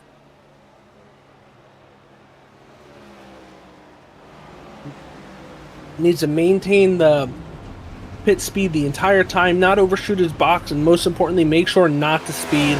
Just got that number 8, the leader, is pitting in actually right now, and hopefully it looks like he had a good entry there. Hopefully he doesn't overshoot his box, has a safe, clean exit, not speeding, and is able to merge back up on the track. And I'm sure this will bring some other people like Alan Duggar, Danny Carpenter, Michael Kay, and Stephen Bird shortly behind. Yep, the 14 just announced they're coming down, and Carpenter as well. So this should bring it down here. So I'm interested to see how people get on and off of pit road. If they're only taking 2 tires, 4. I'm sure they're filling all the way up on fuel, but let's see. Number 808, he is taking 4 tires here, so really excited to see how this plays out. It's very interesting as these cars are not being run to empty. We saw them run 44 laps, and people are coming into a lap or 2 before they've hit 44. So people are not waiting all the way to empty. They're sort of just doing it with the field now. The pack has been sorted. Few more in. Bird is in. Freeman is in. Danny Carpenter in as well. That makes 7 cars running up near the front that have made no attempt to run near the pit lane whatsoever. We went on their speed to see who might be next. 15 Paul spinning, and that's our current race leader, Alan Duggar. And the 69 as well of Billy Brickley. Make it the 69 / the 44 / whichever one you'd rather it be in your head. That leaves the 41 to inherit the lead for just a bit, and net lead is William Lark. But those tyres 4 laps older than Colt Huss behind. That might matter by the end. I definitely think here the play was, if you were a little slower off pace, maybe pit a little early, try to get as much as you can out of your tires and hope for a late caution there. That way, late caution, everyone will come in and take tires. You'll be restarting up more closer to the front, and hopefully you can manage and hold some of them position. And it looks like the 69 or the 44 here overshot their pit stall there. Yeah, that could be catastrophic here in maintaining his spot on the track once everything cycles through. That's an overshot. 3 on the lead lap here. That's an overshot for Brickley, so he's going to lose a little bit of time, probably a couple seconds. We'll see how much he regrets that by the end. Obviously, these lead lap cars are the ones that haven't made their stop yet. After them, it's all done. Let's put the interval up so you can actually maybe see something a little bit more useful. Switzer's the car that, amazingly, Joshua Switzer... I'm trying to work it out. No, it's not amazingly that Joshua Switzer is on the lead lap. He's on the lead lap now because he hasn't made a stop yet. He'll be sent another lap back down when he does make his. That's the 41, 99 making the call. Will Hewitt and Nate Pollard, we've not heard. 16 spinning. This will make pretty much the whole field. Hewitt might run one more lap. He won't. The whole field coming on this lap, and we are going to get our reset here. That leads Colt Huff to take the prospective lead of the race. And Alan Duggar right behind as ever on cue. There's a difference in the tyres of these 2 cars. Let's see if I can get this view. Colt Huff, Alan Duggar, update range. Ta-da! It's only about 3 laps between the 2 on that final set of tyres, but it could matter by the very end. Look how far Billy Brickley fall. Overshooting that stall there really cost him. He fell all the way back down there. Wow. He lost a lot of time there. He was closer up to the top 5, not?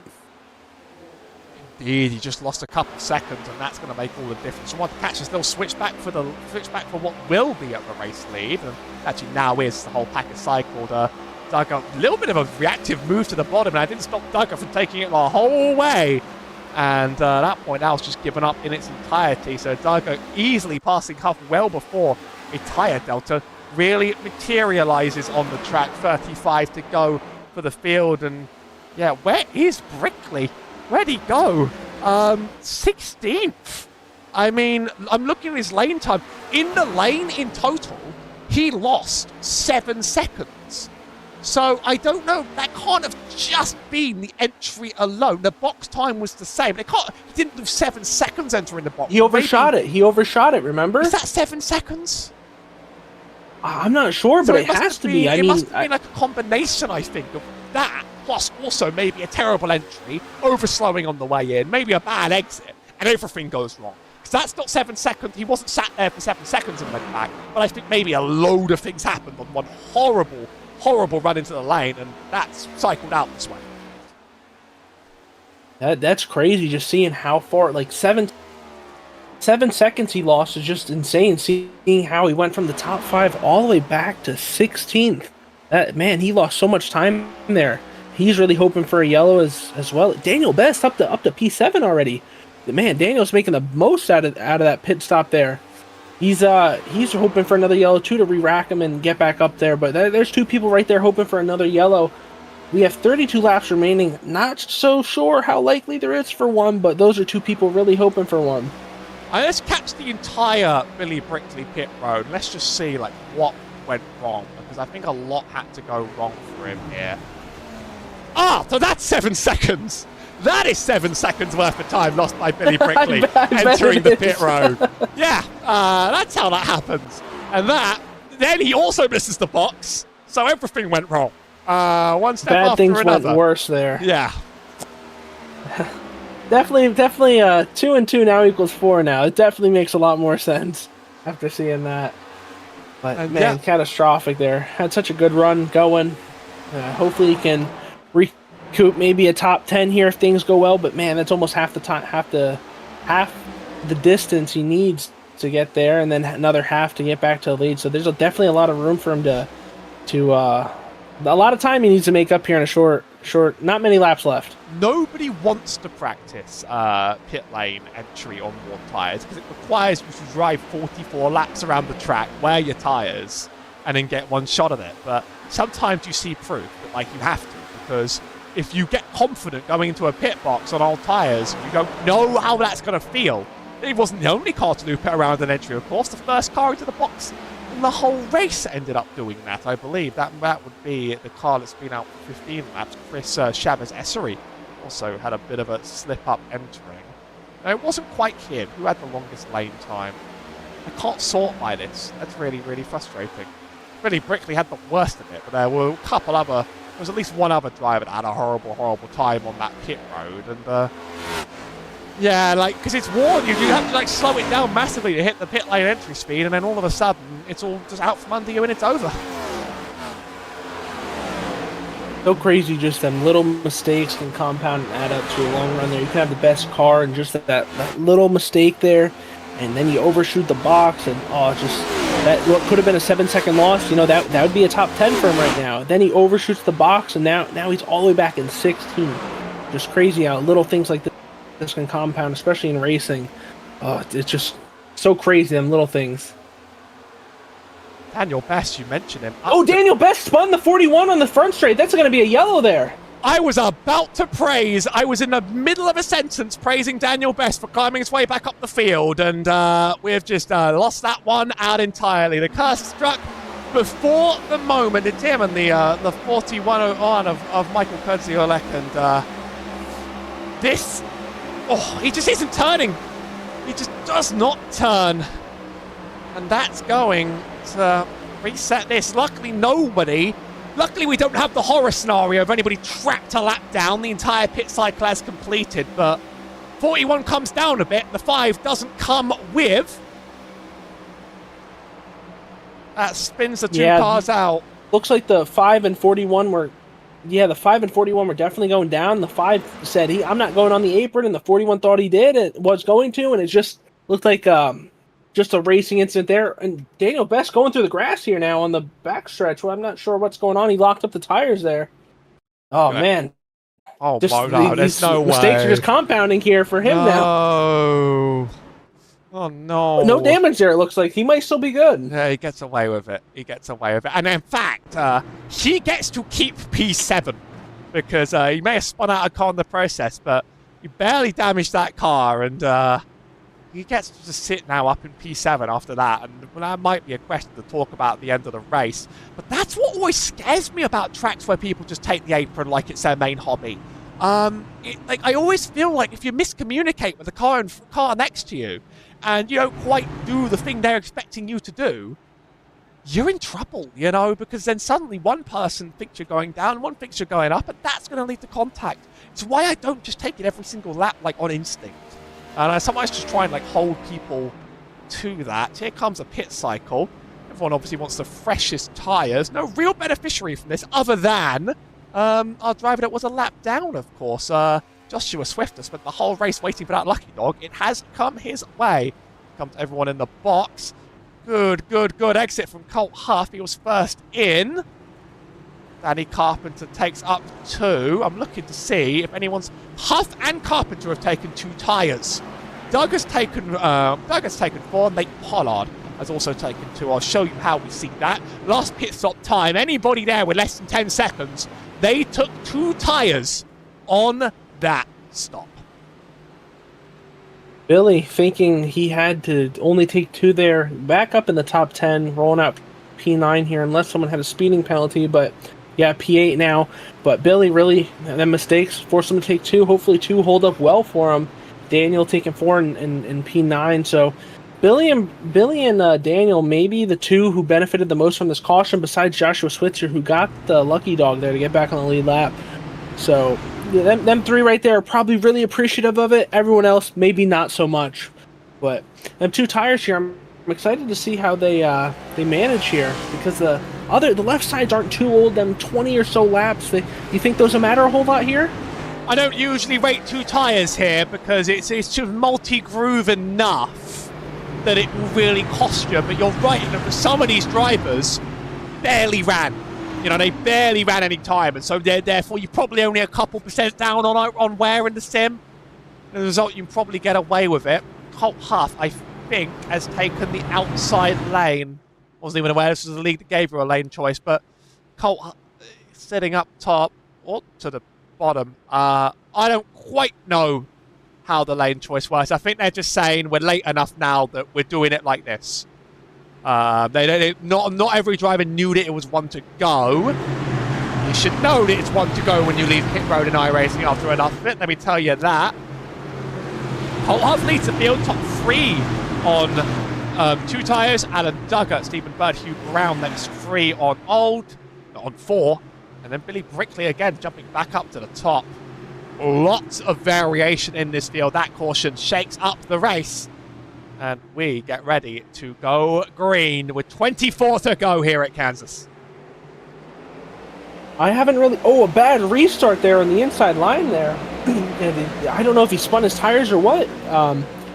But did he take... He took 2 tires there, and did he spin the tires there?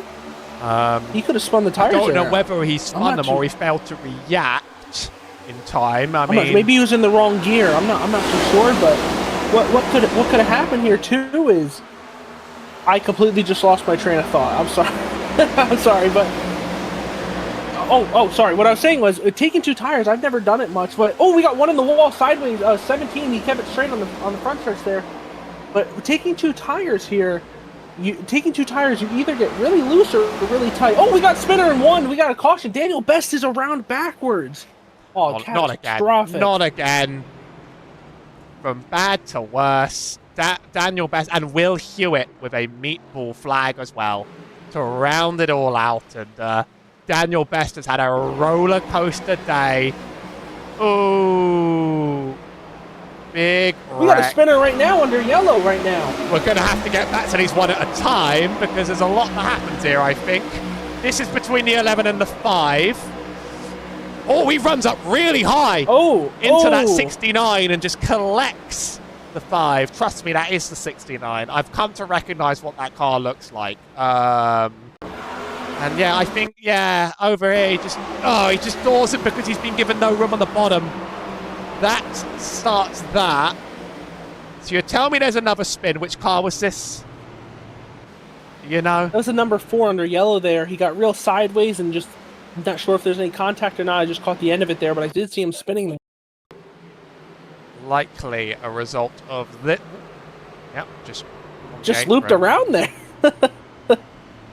Well, that's one thing. And then finally, we're going to catch the really, really try and watch closely on this race restart because I want to see quite what happened to Carpenter's car. First car on the inside row. We'll look here and then we'll take a look at the onboard and we'll see if we can catch any detail from that. No unusual wheel spin. I just think he was slow. Might have restarted in the wrong gear there. I'm sure the cockpit view might show that. I do get the gear. I do get gear. Oh, he just doesn't react. Just doesn't react to Colt. And that's just a slow restart on a restart zone style race. Back to yellow again. Cautions breed cautions is the line they often like to use. 2 to green. Going to be 10 minutes of green flag racing when we return. On the other side, Colt Huff and Danny Carpenter side by side again, and Danny's going to want a better reaction this time. So I'm not sure if this will play into it, but since these cars are geared a lot higher, that way you only have to run 4th gear. Maybe he was supposed to restart in 1st gear. I could be wrong because Colt restarted in 2nd, but he goes up to 5th gear. What I noticed there is he only goes up to 4th gear, so maybe he was supposed to restart in 1st and misjudged it and restarted in 2nd. I'm more likely to believe that someone just was not used to this restart, especially because there's a restart zone on the inside. That is a real thing, but people aren't really used to it in officials. I'm more inclined to believe that someone just got caught. I've not been following the gearing overwhelmingly. It's open setup, so people are running different sets around here. I don't know if that means you can change the gearing. There's a lot of sets. Yeah, for sure. There's a lot of sets. Yeah, you 100% can change the gearing because I noticed Colt is running 5th gear while others are only running 4th, so the others are definitely geared good. I and Colt see. There is a final drive ratio option on my second monitor. That's why I get someone else to make setups for me.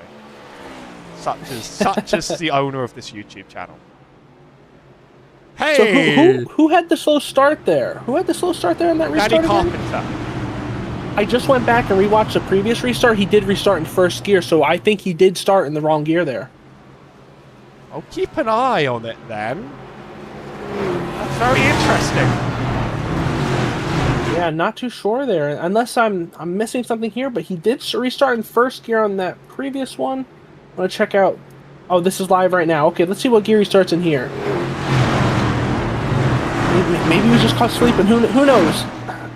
Oh my god! Did you know that? I just read the setup notes for the setup this week. Yeah. Yeah. And it says in capital letters 4th gear, like as if Jeff was trying to draw my attention to it, and I didn't listen. Read setup notes, people. Gotta read them. McGreen again. It's a less bad reaction from Carpenter, but he's being really pushed along by Nate Pollard, and Colt Huff gets the runaway again, and all the clear air he could possibly want. I'd like you to maybe work out maybe what gear he was meant to be starting that one in while we catch the live pictures here. Yeah, he started in 2nd gear there. I think he might have just been caught sleeping that first start there. But it looks weird because I'm looking at his RPM going, and he is definitely low in the revs there. So I'm not sure. Maybe a 1st gear would be a little better, and he's worried about spinning the tires. I'm not too sure there. Too wide for plenty of rows here. Hugh Brown and Danny Carpenter. Danny clears on the bottom with a lot of good speed in the 35 of Hugh Brown. Stuck behind, contact with Pollard on the top.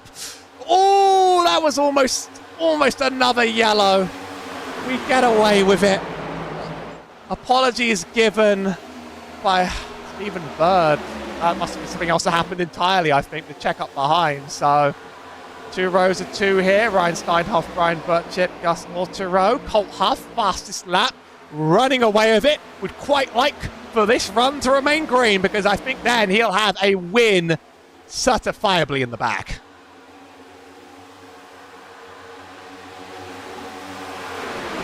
Racing's definitely getting a lot more intense here. We have 2 cars together. We're 3 wide here. Oh, they kept it clean and green here in the back.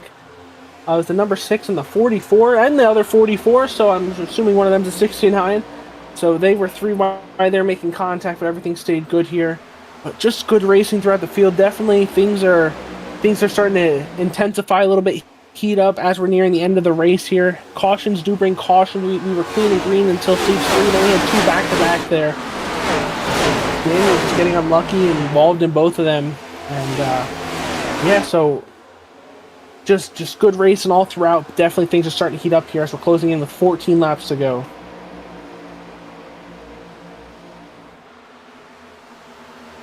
Looking at the playoff implications for this race, Colt Huff, not a playoff driver. Danny Carpenter would love a P2. He's only 4 above the cut line. Alan Duggar, far above the line, and will take this result and make it feel safe for the Roval. We got one Stephen sideways Bird, spinning. clipped and around, That's and a be big yellow. wreck. Claims the field again. Cautions bring cautions. What happened here to bring this out? Multiple cars involved here. It was just about hold on, let me Looks like Stephen Bird and it was Stephen Bird on the camera that went into another car. That is definitely what started this. Let's go back a little bit more, maybe a little bit closer. It's him in the 10 of William Lark. Is it? Or is it the 76? Number 76, him, yes. And then the 76. The 76 of Ryan Sternhoff goes into him. And then at that point, it is dominoes. A lot of cars involved in that one.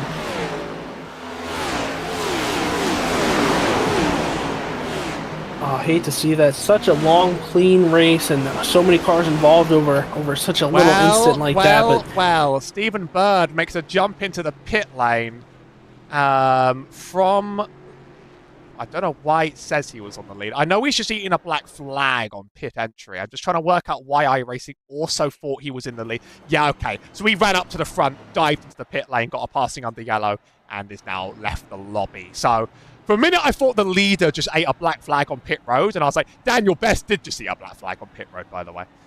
Stephen Bird just rage quit from the race by diving into the pit lane first. Colt Huff is not being sent to the back, and we're going to do this whole restart thingamajig one more time. Now, there were a few laps run there. It's going to be interesting to see if anyone in the back is going to take 4 tires here and maybe have a shot towards the front here. Definitely a weird spot there because, you know the cars up front most likely aren't going to pit here with how, track position matters here in the aero blocking and whatnot, but it's interesting. Some of the people out back might take tires here and have a shot at it. I'm sure Colt definitely didn't want to see the yellow flag there. And, yeah, it's just going to be interesting here to see what happens. But and it looks like Billy Brickley was involved in that as well. Maybe he was just crazy that one bad pit road entrance and the butterfly effect, and he was involved in that, it looks like, and he's back in 18th, and he's out of the race. Just that one mistake could have just compounded into him exiting the race. No fast repair for these cars, so if you take a bad hit, you're done. Boom. Down and out. This race has gone perfectly clean up to now. And it's just now become back-to-back. We have 2 green-white checkers available if we need them, by the way. Just queuing you up for the possibility that we enter overtime. Colt Huff really wanted that to stay green because that was the best run of his absolute life. He takes the high side again on 1 to go. Do we know if anyone took tires there at all? Anyone in the back there? And do we know if anyone took tires there at all? Trying to make a late charge here? Unless we go back in the replay and check who goes up on the jacks. Anyone that took repairs, it's hard to tell if they take tires as well because I only get to see the pit time. I don't think anyone stopped for the sake of tires. Gotcha. So we might be able to see lap time wise though. I'll make sure to keep an eye out on that. But we're coming to the restart zone with 11 laps to go here. The pace car's going to pull off, and excited to see what happens here. See if some of the cars in the back they're having issues in the back here, lining up here. So might have to take a look at that here in a second. But Daniel Best's going on pit road now as well. Not sure if he has required repairs or just trying to get a few extra spots or what actually happened there. Here we are. We're back green. Good start all around. Colt taking the early lead like usual. Danny's struggling a little bit there. It looks like he got help from behind to get him up and going. And just 10 laps remain here until we have a winner. You were looking at playoffs. Not again. Oh, we have a spinner. Not again. No, another Chris yellow. Chavez Essery this time. Sideways, and we do it again. Cautions bring cautions. Oh, the 54 goes down. Doesn't know there's a car. That's Terry Orr. Doesn't know there's a car there, and 54 gave him a little hip check there, and 4 got the worst end of that deal. Down you go.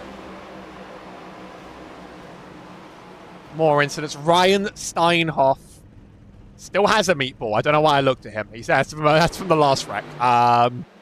It's hard to follow. It's hard to follow sometimes when this much happens around here. And the race stops and starts and stops and starts. And when we go green, it'll be 4 minutes worth of green flag racing. But slowly does it. Slowly does it. Eventually we'll make it around here. And maybe we'll have to use both green, white checkers. Here's a few things worth noting from me. Nate Pollard is a driver who's been very anonymous all race. I mostly recognise him because I recognise the paint scheme. He's of a chance of a top 3, just due to circumstances here if he gets lucky. William Lark, also another driver that I've just not seen a huge amount of. Danny Carpenter though, he's been not getting these restarts. Colt Huff has. Maybe he'll think that this will be the last one of them all.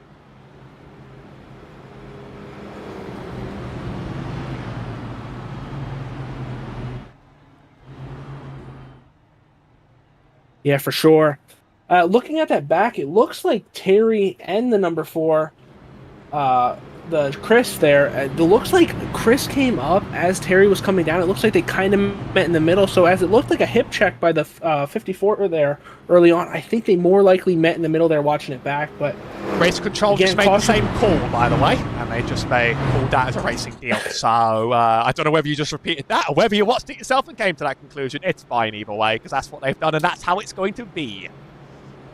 Well, I am the race control, so I definitely came to the same conclusion as the race control there.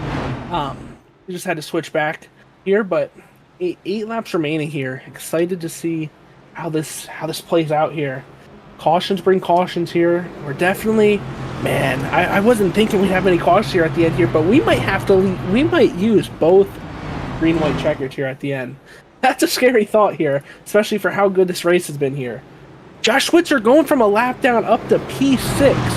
What a turnaround for him. P5 now.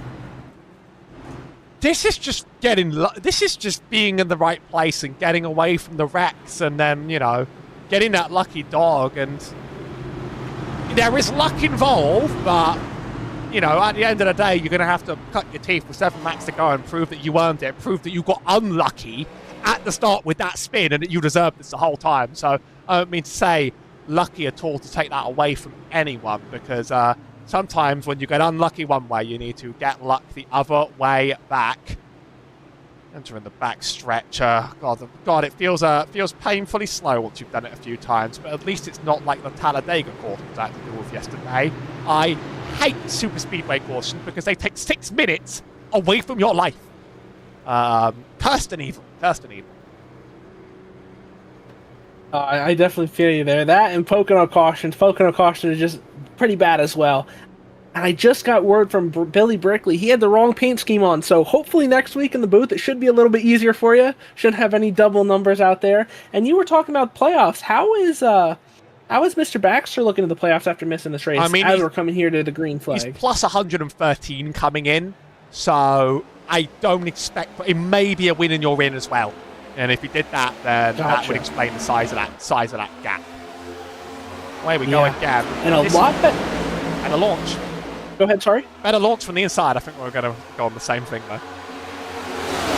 Yeah, a lot better of a restart there from Colt there. Danny there. Keeping up with Colt there. Definitely timed a lot better as we're 4 wide entering turn 3 here in the back. Ooh, we're still 3 wide. Car's getting pinched. A swing in the little middle. bit of contact moves him up the track, but that's okay. All's fair in love and racing at Kansas, a track that has produced historically close finishes in this car. One in the wall in the back. He's keeping it straight. He'll be dropping all the way back.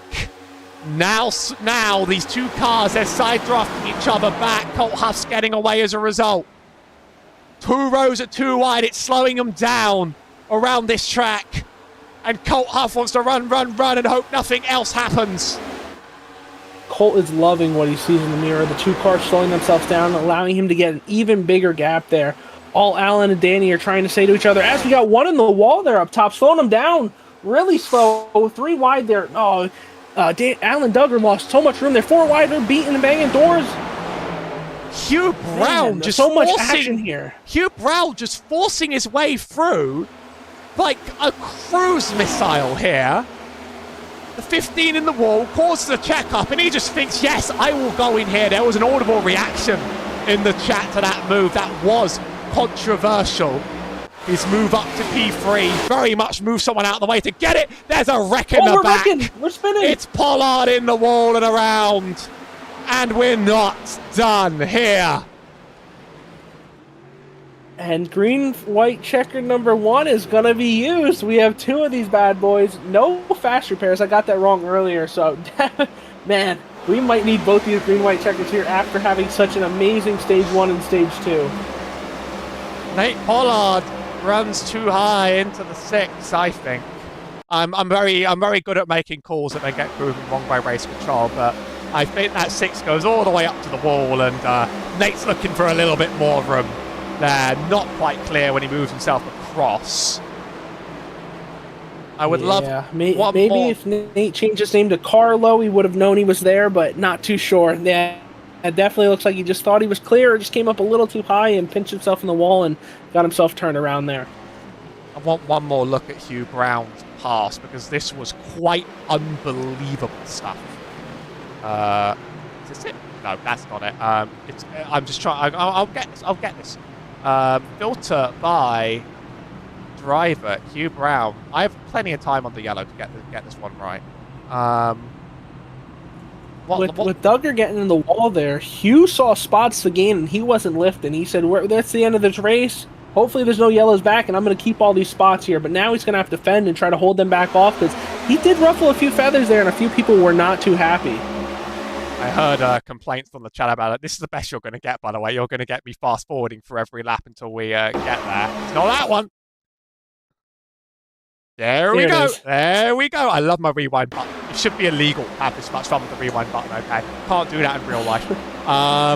Yeah, 15 in the wall. 10 runs up high and has to check up, go low. And then that is the 4th send right there of 1,000 years. It's brave.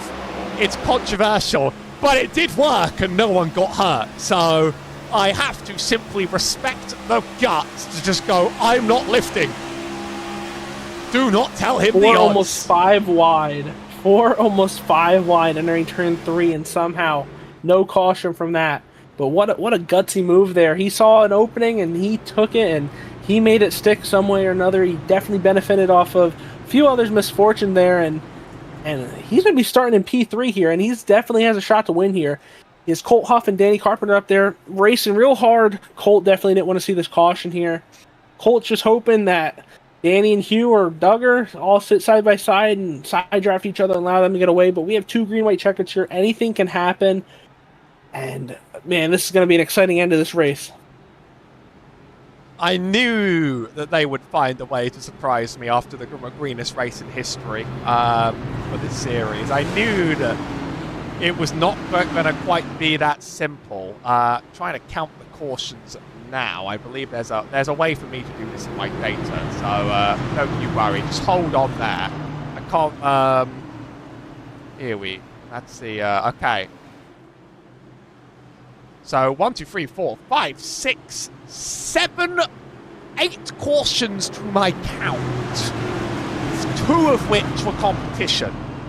So that's how much this race has just exploded out of nowhere.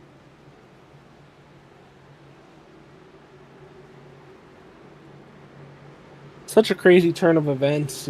Such a green race all the way through stage 1, all the way through stage 2, over halfway through stage 3, and then just calamity. Every caution, people are beating and banging and hitting each other, and here we are, green, white checker number 1 of 2. Excited to see how this plays out here as Colt is leading them to the restart zone.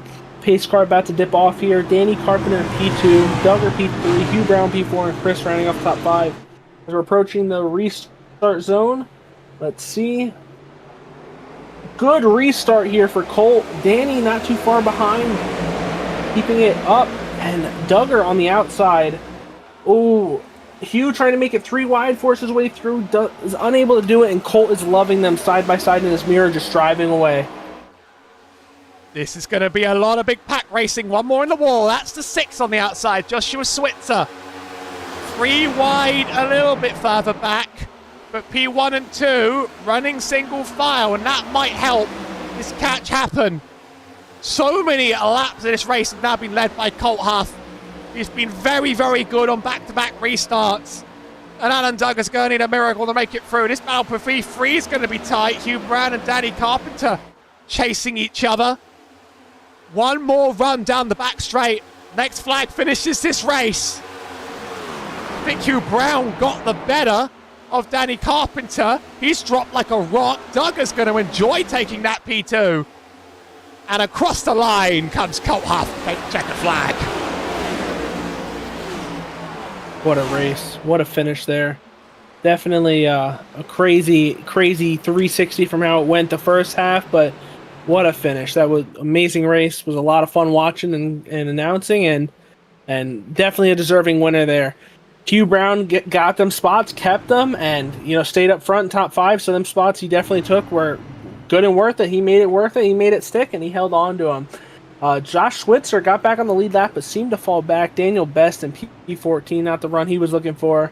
And Billy, again, got knocked out of the race there from that mistake, and that butterfly effect compounded, and he was out. But what an amazing race. It was fun calling with you, and I'm excited, looking forward to future races. Colt Huff, not a playoff driver, not even in the top 20. But a win is a win. And you always take them for what you can. Here's this burnouts. We'll have and talk to some of the drivers after the race as ever. Come on, give us a little bit more than that.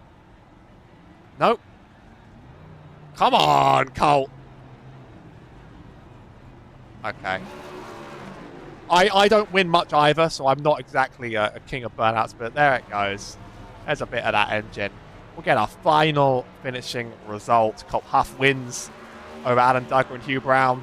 Michael Kadziolik, good run to P4. Danny Carpenter in 5th, and Chris Chavez Esseray in 6th. Terry Orr lines up in 7th. Tommy Osborne in 8th. Thomas Hegland in 9th, and Michael Reeves in 10th. I'm trying to work out where that 6th car went. Joshua Switzer dropped back to 12th after getting a shot in the wall. I'll let you read the next 10. Rounding off P11 was William Lark. 12th, Josh Switzer fell back in the last lap, got in the wall there. Unfortunate ending for him. 13 is Nate Pollard. 14, Daniel Best. He was up there towards the end there. And then last round of pit stops, he got involved in some caution there. Not the ending he was looking for. And that rounds off our last lead lap finish. In 15th, Gus Otero. 16th, Brian Burchett. 17th, Stephen Bird. 18th, Thomas Freeman. 19th, Ryan Seinhoff. And 20th, Billy Brickley. Ahead of Will Hewitt, Clayton Cyrus, Joshua Sanchez, and the car I'm always cheering for. One day, the 000 will reach victory lane and make us all proud. Looking forward to our top 3, getting a chance to speak to some of them. Colt Huff, Alan Duggar, and Hugh Brown. Sometimes it take a little bit. Well, they're all ready. I'll start with our P3 driver, Hugh Brown. Oh, there's no way I can't move drivers. There's no way. I got him for you. We're in the game. Hey, Hugh Brown in the booth, P3. And there's mostly one thing I want to ask about, and that is that unbelievable move to make that P3 down the back straight when you refused to lift. Yeah, I saw them all lose their momentum, and there was a little bit of a hole, and I just shot it there 4 wide, and I made it through.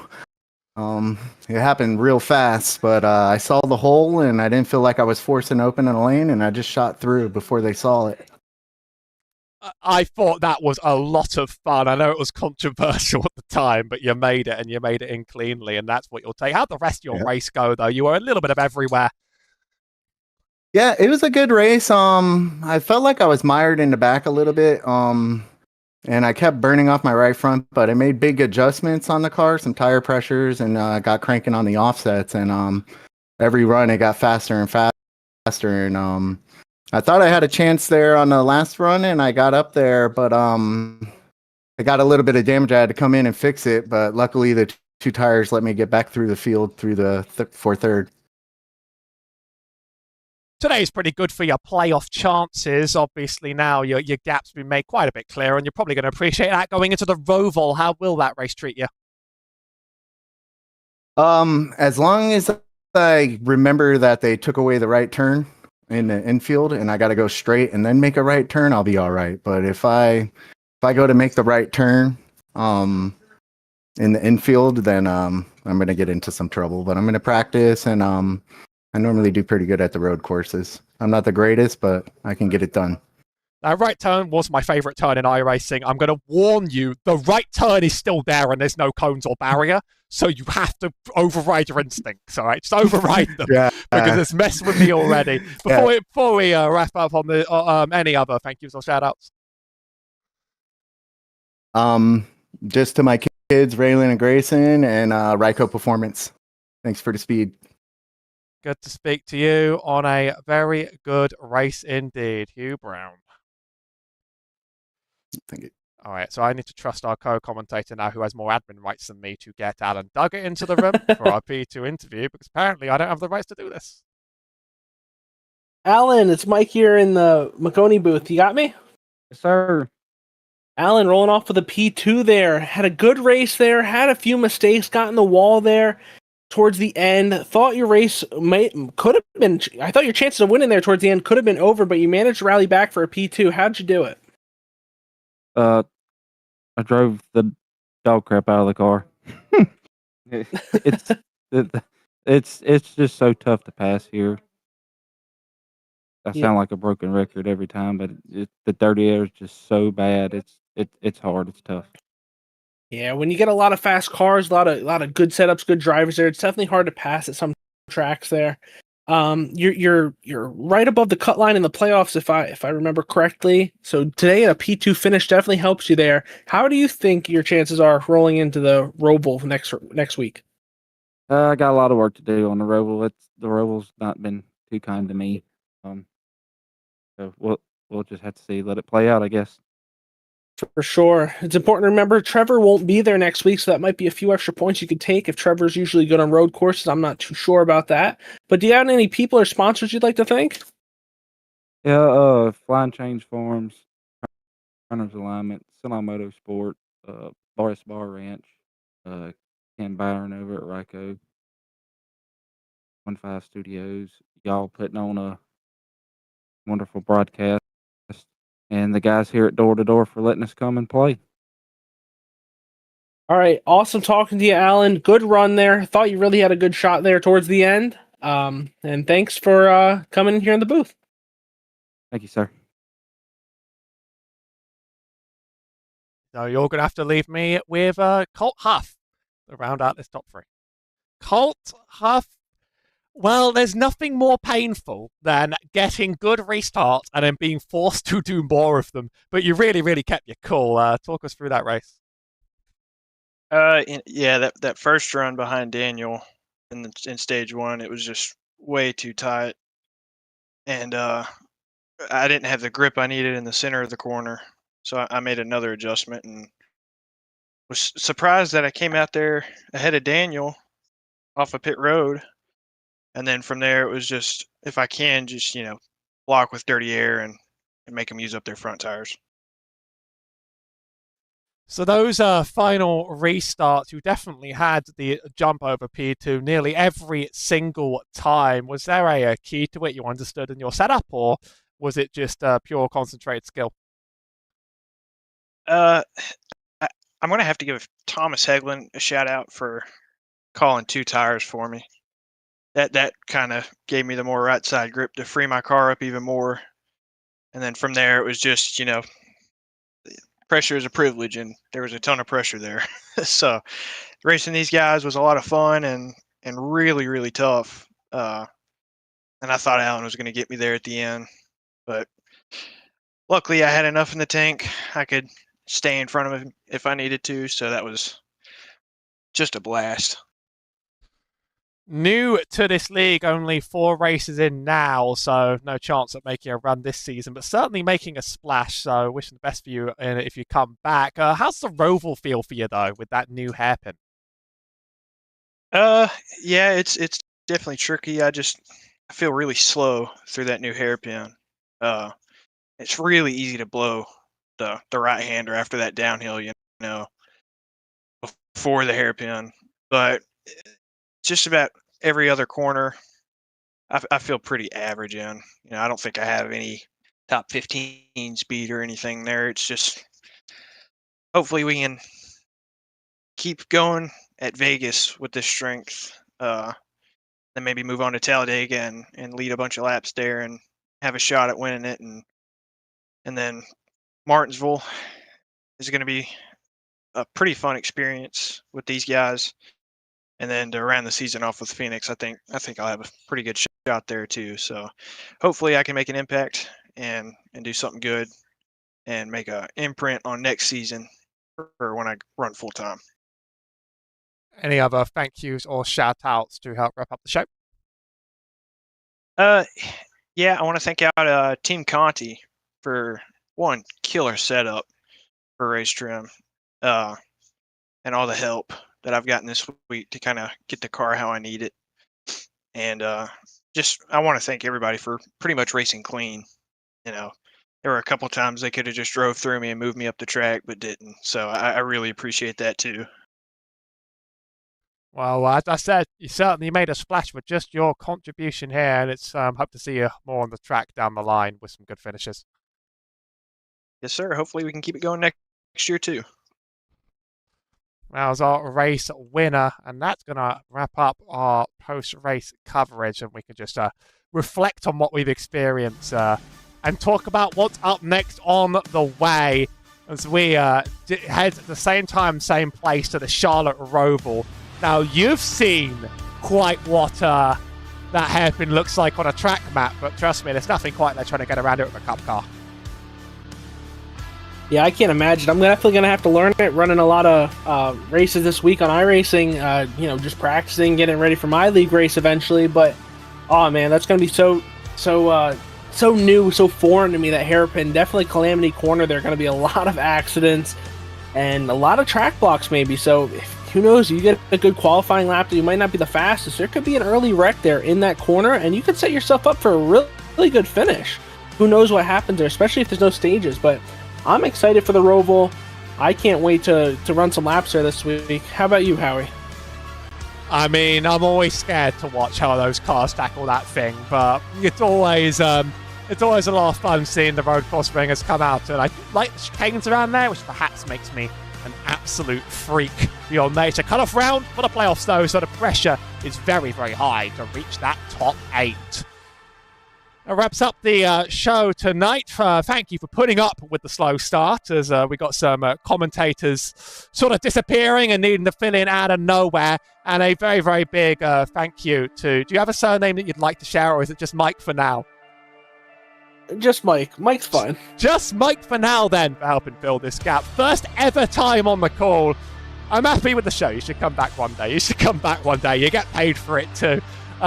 But from production and from the lead, I've been Howie Burrows alongside, I guess it's just Mike from Maconi Entertainment. Thank you very much for watching. Subscribe to the YouTube channel. I've got plenty more races down the line from there.